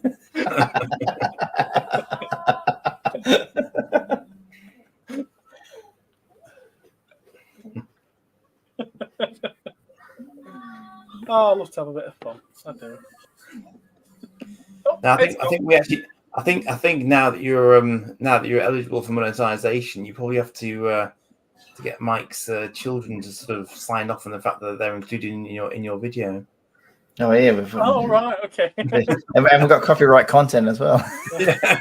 I'm not quite there yet. I've still got a couple of the stuff to go through, all the checks and everything. Yeah, I'll tell you this: when you make a video, when you put so much effort into it, and you cut in some music that you like and all, and then you upload it, and then it comes back copyright infringement, you won't get paid for this one. It's tears. It is literally like I've just like put 8 hours of effort into a video that I've hyper edited. And then I found one little snippet that might be 30 seconds or 10 seconds or whatever, and demonetize the whole video. That's we had that on that live stream the other day, didn't we? Because we played someone else who played something else, and that was enough to to trigger it. And so I put interestingly, I mean, I'll mention this just 'cause it might be of interest to people, but I put a comparison of Battle of the Planets up against G-Force Guardians of Space, and I put both of the videos on the same screen at the same time, even with their soundtracks going a little bit at the same time as well, thinking that would somehow confuse the powers that be, and I might get away with it. Like, nope. And in fact, when they sort of said this is infringed our copyright, it was cut down to the actual sort of complete frame. I guess because the complete frame of the video was there. What I should have done was superimpose me over the video clips a bit, and that might have done enough to sort of block it out and make it all right. But I wasn't too fussed because I knew it was going to happen anyway. I thought it was a fairly high chance of it happening. But at least even though I was on it as well, so it was kind of clearly original rather than just regurgitated stuff. It's quite interesting how incredibly sharp it is these days with the processing power they've got. It's quite scary. Yeah, Gotcha. I put a video together about 6 months ago now with the Godzilla one, and obviously you're allowed to use material if you are using it for review purposes or using it to explain something that you're talking about. And I described the scene in a film that I particularly liked and why I liked it, and then I put that brief scene in while I was talking about it, and I think it was about 30 seconds, and they pulled me on it. However, from the same studio, I put a full 3-minute trailer at the beginning of the video. Nothing. With music and everything else. They left that in. That's fine. Bizarre. So you could have showed that 30 seconds. How you doing, mate? You all right? Slimehouse Toys. Got Slimehouse in the house. Yeah. What are you up to? He can't make his stuff fast enough. So I know. I'm behind, actually. I haven't seen the latest Slimehouse video yet. It's flagged up as something to watch this morning, but I wasn't able to watch it first thing this morning, so I meant to watch it tonight. He was packing boxes. On the couch. Yeah, I was packing boxes. I fell asleep on the couch, so it's going to be tomorrow, I'm afraid, Theo. I will catch up, though. I will catch up. I like the look of the figure you've got on the thumbnail that you've designed. It looks great. Yeah, Benjamin, that might... Well, I don't know.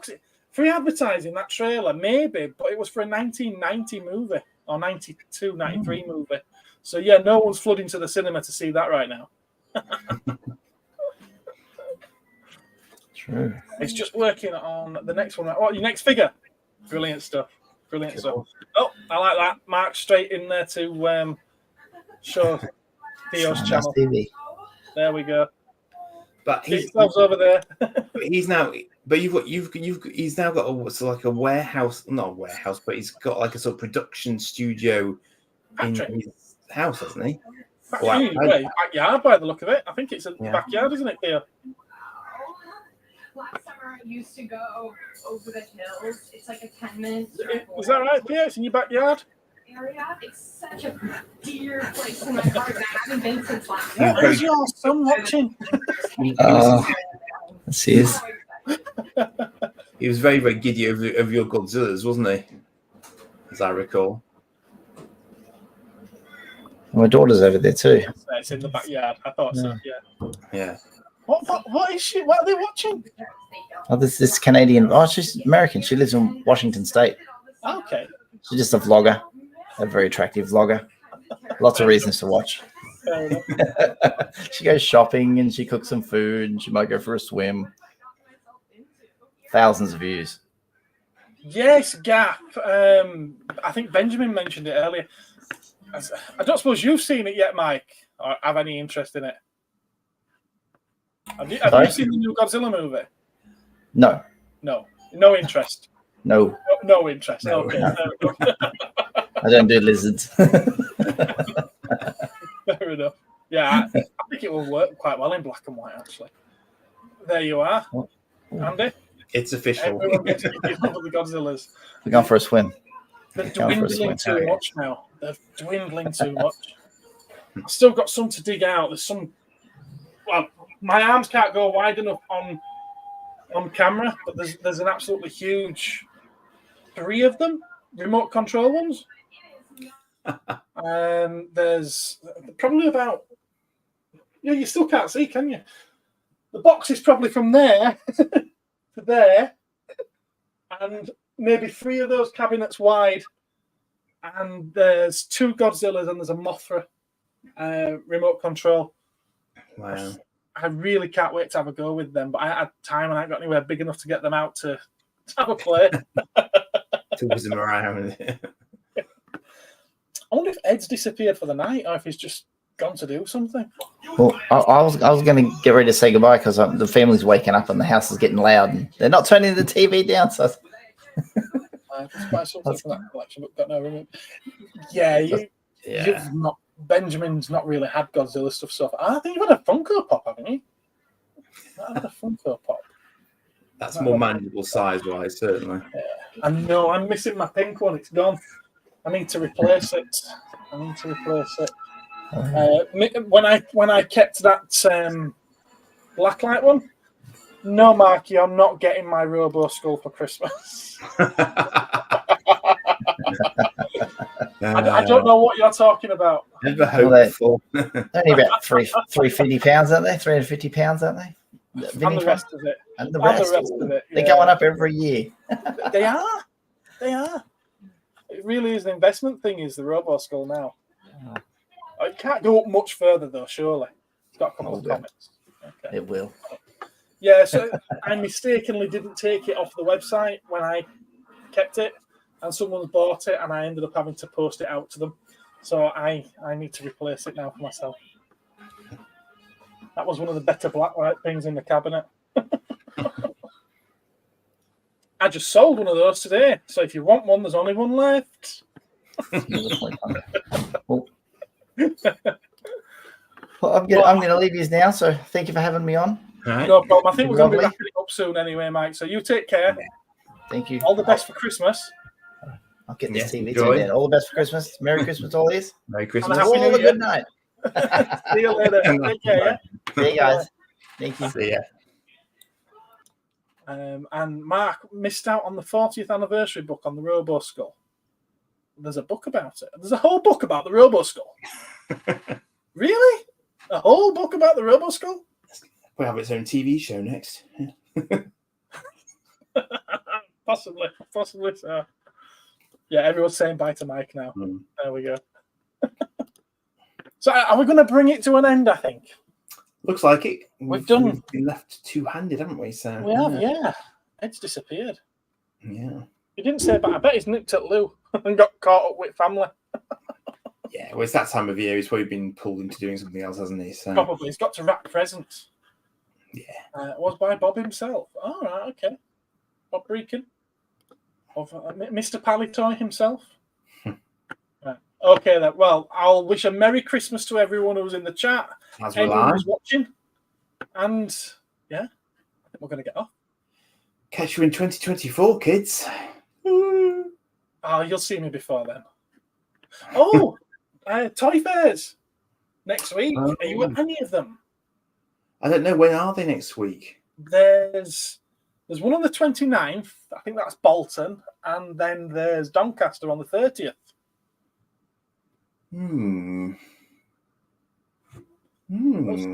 I could do the 30th, possibly, actually.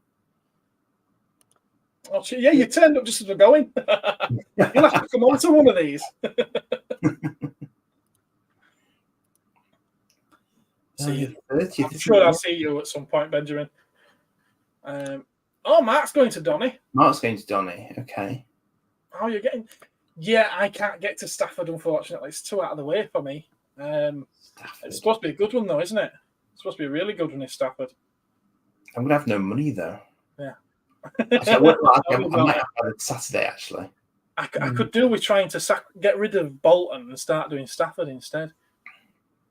Hey, Lobot's been here since the beginning. He's been quiet all this time. He's been listening. Bolton, yeah, he was here at the beginning. He said Merry Christmas. Bolton's quite trainy, isn't it? I think Doncaster's a better fit for your...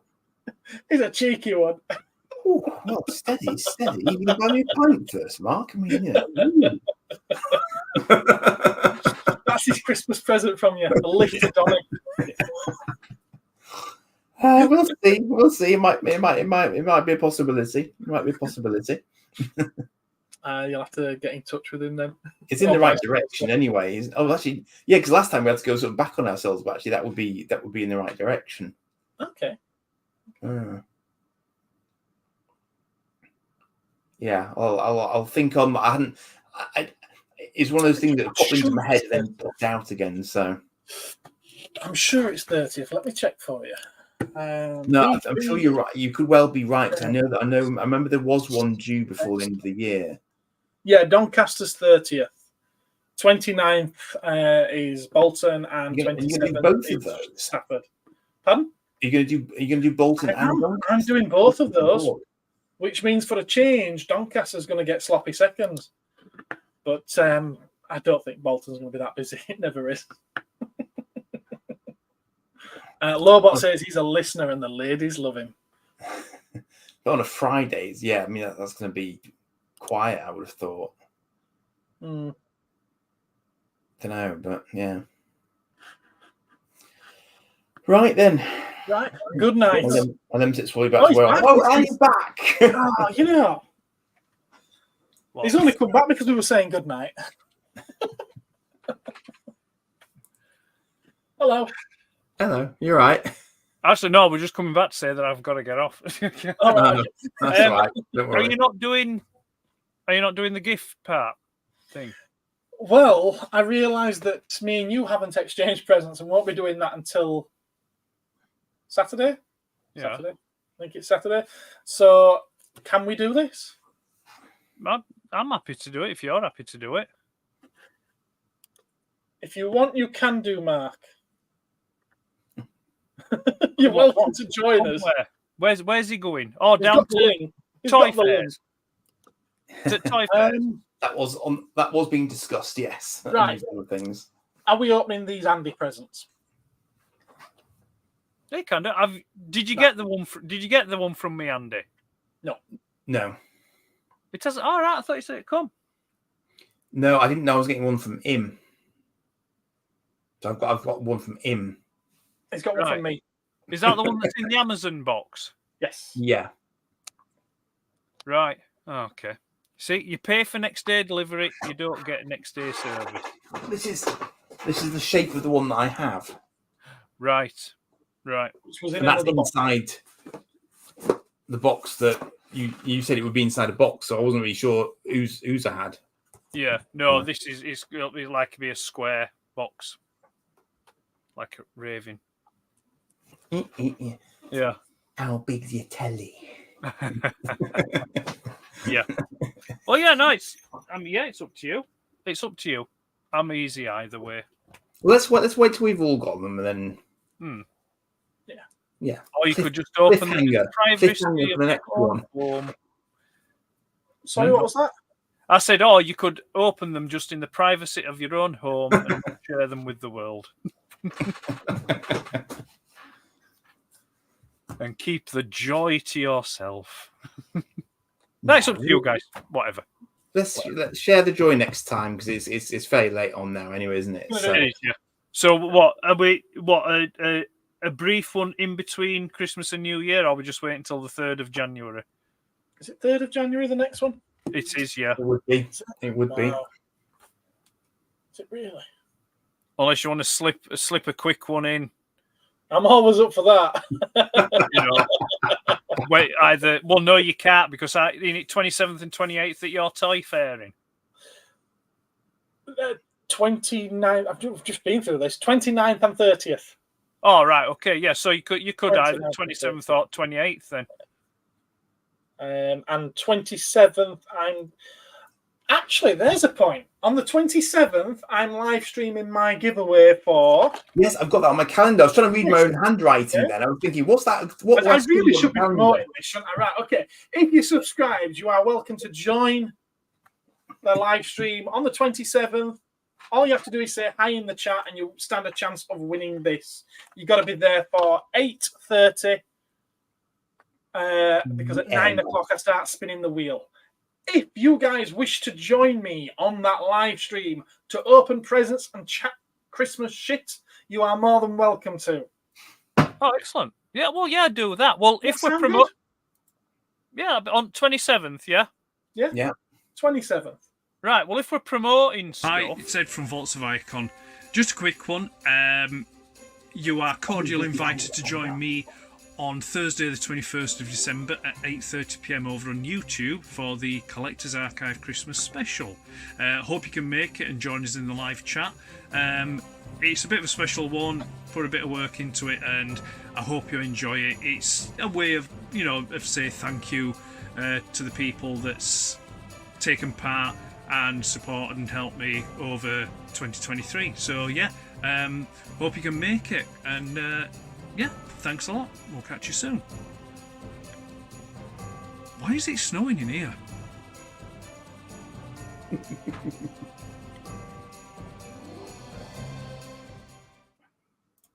There you go. As soon as we're promoting stuff. Have you got something to promote, Andy? No, just got multiple premieres happening this week, basically, for no apparent reason. Any particular topics? Toys. There's a Thunderbird 3 one coming later in the week. I can't remember what it is about now. I'm brain dead. I've run out of energy. I got very little sleep last night for no apparent reason. I just couldn't sleep, so I've kind of lost it now. But yeah, I have. Oh yeah, there's also a rather random one I've done about Eagle. I bought an ancient Eagle comic back from my parents' house, which is like 70 years old. Yeah. So if you have any vague interest in such antiquities, then you can watch me flick through that. Right. Okay. In a couple of days' time. I've got a subject for you to discuss if you're doing a Thunderbirdsy kind of thing.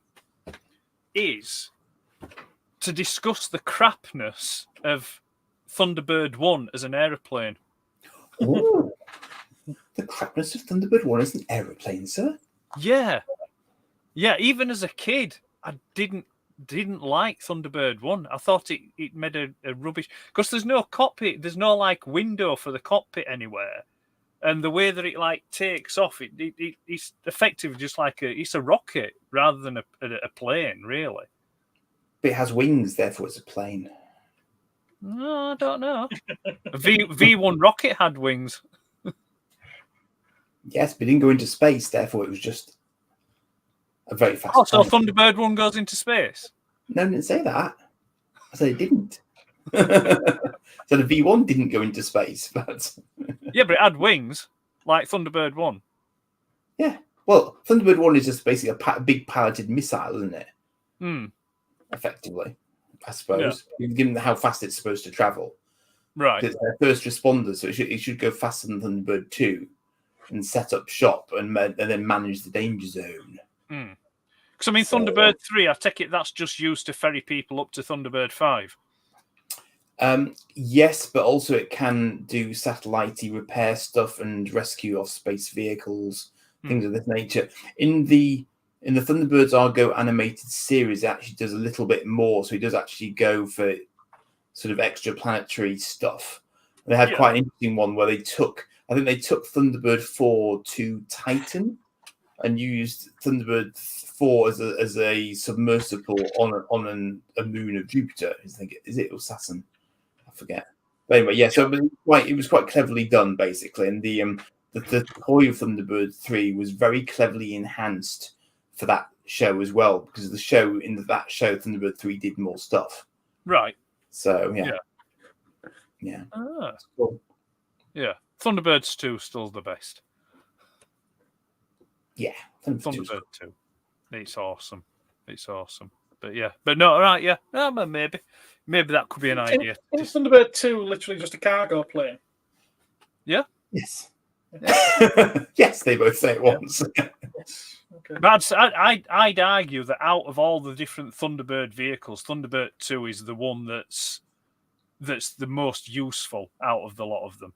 Basically, Thunderbird 2, it gets shit done. Yeah. It's the Swiss Army knife of international rescue is Thunderbird 2. It's... And in Thunderbirds Argo, they rather cleverly reconfigured it so that the pods construct pod vehicles according to demand for the task at hand, Right. rather than carrying pre-made vehicles. Yeah. Which I thought was that. I thought, yeah, that's good. I see what you've done there. That's Yeah. very clever. Yeah. So, Yeah, Thunderbird 4 is still dedicated, obviously, because it needs to be. But other vehicles they just constructed from whichever parts they had in the pod, basically. So, yeah, clever. So I'm just trying to think. So do the other, we'll call them mini rigs or mini vehicles that Thunderbird 2 ferries around? Is it just Thunderbird 4 that has a designation then? The others, I can't remember from watching it as a kid. The others having a designation. If you watch my Pod Vehicles premiere earlier in this evening, you would discover that there are many named pod vehicles, such as Firefly, the Mole, the I can't remember what it's called now, but something that's completely boring and isn't anything at all. I mean, I can't recall the others having like a numerical, suffix to them. Like so. The Mole they just call them random stuff. Pardon?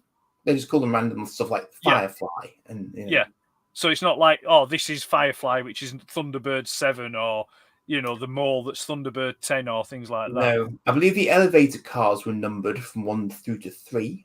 All right, that's what you're looking for. And there was also a Thunderbird 6 once in one of the subsequent films.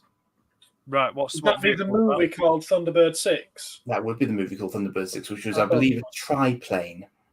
All right. Useful. I got nothing. I'm not sure I've even actually watched it, but I just know of it. Right. Is that the movie with Bill Paxton? No. Oh God, no. No. No, we don't. We don't speak of that one. I cover the toys for historical reasons, but it's always prefixed with a slight shudder when I start speaking of them. There was in the Thunderbirds Are Go animated series. There is a new Thunderbird called Thunderbird S, which is S for Shadow. All right. Yeah. So it's for their spy operative. It's like a stealth ship. Right. Yeah, it's quite cool actually. Ah. There's always Fab 1 as well. That's piloted by the Tracy sister, isn't it? Well, the Tracy what? Sister. No, I think she's related to that. Is she the one who's related to the Hood in some way? Oh, is she? Maybe the Hood's daughter. Actually. Oh, she's not. Yeah, she's Chinese, isn't she? Or Asian of some kind. Yes. What Keiko? Is it? Yeah. Yeah. They don't have sisters. No, they don't. You're right. They don't. It's not. Don't panic. It's no sisters. They don't have sisters. Oh, I'm not panicking. I'm just pointing out that they don't have sisters. They're all brothers, aren't they? Yeah.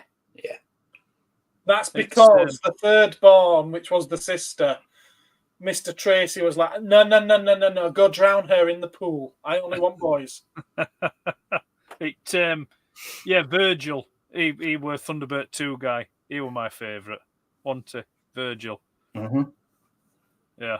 But obviously, he still wasn't as cool as Troy Tempest.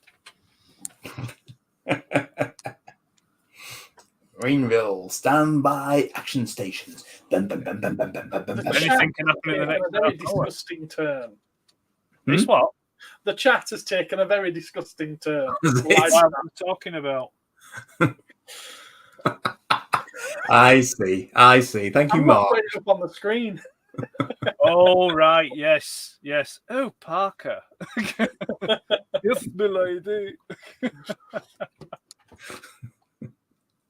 Yeah. Dear me. You're all so bad. Santa is not bringing you any Christmas this year. No. Maybe Santa's ordering for Christmas. You've no chance at this rate. What's that? Christmas orders still coming in. They've got no chance at this rate. Christmas orders going in. Not too late. No, the Christmas order window has passed. I'm a bit vexed, irked about that parcel not arriving. Because, like I said, I did a 24-hour service on that. Well, I mean, even the other one was dropped off very stealthily.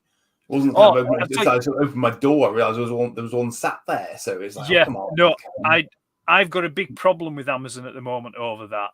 Because, like I said, because I work from home, like members of the family have their stuff delivered here. Yeah. Right. And like Amazon, every Amazon delivery that I've had over this Christmas period, they've rung the doorbell or knocked on the door, and they've just left and the van's driving off. And it's like, that is just bang out of order. I just like, that's not how you do deliveries. It's... I mean, I'm lucky because my front door is actually sort of out of sight of the sort of the main street. Right.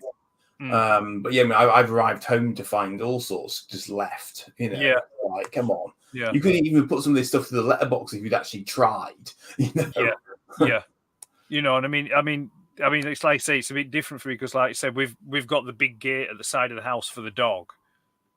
So they always come to the front door, and 9 times out of 10, by the time they've rung the doorbell, because I'm up in the loft, I have the loft ladders to get down, then have the staircase to get down, and they're just driving off, and I'm like, oh yeah, cheers, And even when it's raining and stuff, they just leave them there. The only one that doesn't do that, and I must admit, I've never had a problem with them. I've used them for deliveries, and I've used them for sending stuff out, and I've had stuff from them, received from them, and that's Every, who was formerly Hermes. Yeah, I've never had a problem with them, and our local courier that does Every is a sound bloke. He's a really nice chap, And aren't most Amazon parcels delivered by Every? No. Well, it's been Amazon people that's come and delivered ours. Right. I mean, there might be some of them that's delivered, but I'm fairly sure that mine are by Every. Right. But then again, during lockdown, and then I think when the postal strike and things like that were on, there were just random people turning up with Royal Mail stuff. Deliveries. I'm like, you're not my postie. Who are you? No, not ideal, is it? Not on. What's that he says? What's Mark saying? Not to Ed's house. Why? You're going to play knock a door run or something. I'll get back here, you. Why was it close? What? I might Can't just figure out how to close this. 11 o'clock at night might not be the here. best time to be trying to do manual dexterous tasks. No, I'm going to have to. I'm Yeah. going to put all this lot back tomorrow. I've got that Peterbilt truck to put back tomorrow. I'll Don't- put that back away tomorrow. Yeah, that's why it gets free parcels if you come to your house. Yeah, obviously that was Oh, what you meant. right. Yeah, you're going to pinch your pile of parcels from off your front door. Yeah, I will release the hounds on him. Yeah. No, don't go to Ed's house. You'll be accosted and molested by the dog. Yeah. Fair dues. So Right, you were then, talking about Red Rockets earlier on. Well, Oh dear. Yeah, I think I missed that one. I missed that. no, it's Thunderbird 3. Ah, right. Yes. Very good. Yeah, very good. So. But anyway, I think it's probably time, isn't it? It's long is. past time, I reckon. Yeah. We've done It's 3 past. hours. Yeah, good Again. for again. See, the whole point of going and starting at 8 was so that we didn't. Earlier. Rather than exactly the same time as we always did before. We've waffled. I'll tell you something. What we ought to do is through the summer, when we've all 3 of us have got some time off, so like try and push for an all-nighter. Oh, Yeah, maybe start at 10 on an evening and go while maybe 10 while 2, and like get some of the overseas viewers. Like it could be an overseas special. The space. You'd be able to manage it. You're bloody 10 years younger than me. yeah, but I feel 10 years older. You look it. I feel it. And on that bombshell, it's good night from him. It is. Uh, Go on then, knock the end I credits. go to work every day. Put us out of his misery. yeah, All go right, on. then. Good night, chaps. It's Good been night. wonderful and a pleasure. Merry Christmas. We'll see you all. Will we see all tomorrow for the Christmas special? I'll do my level best. I'm yeah. going to go pick up some Well, I'll Christmas try my shopping and best, stuff. yeah. But yeah, I'll try. It's I at will 8:30. 8:30. 8:30 tomorrow on my channel. Cap says goodbye. Say goodbye, Gareth. Goodbye, Gareth. Oh. Yes, farewell, Gap. Farewell, Mark. Farewell, Lobot. And farewell to the other lurkers that are watching. Yeah. Good night, all of you. Take care. Farewell. Bye. Bye.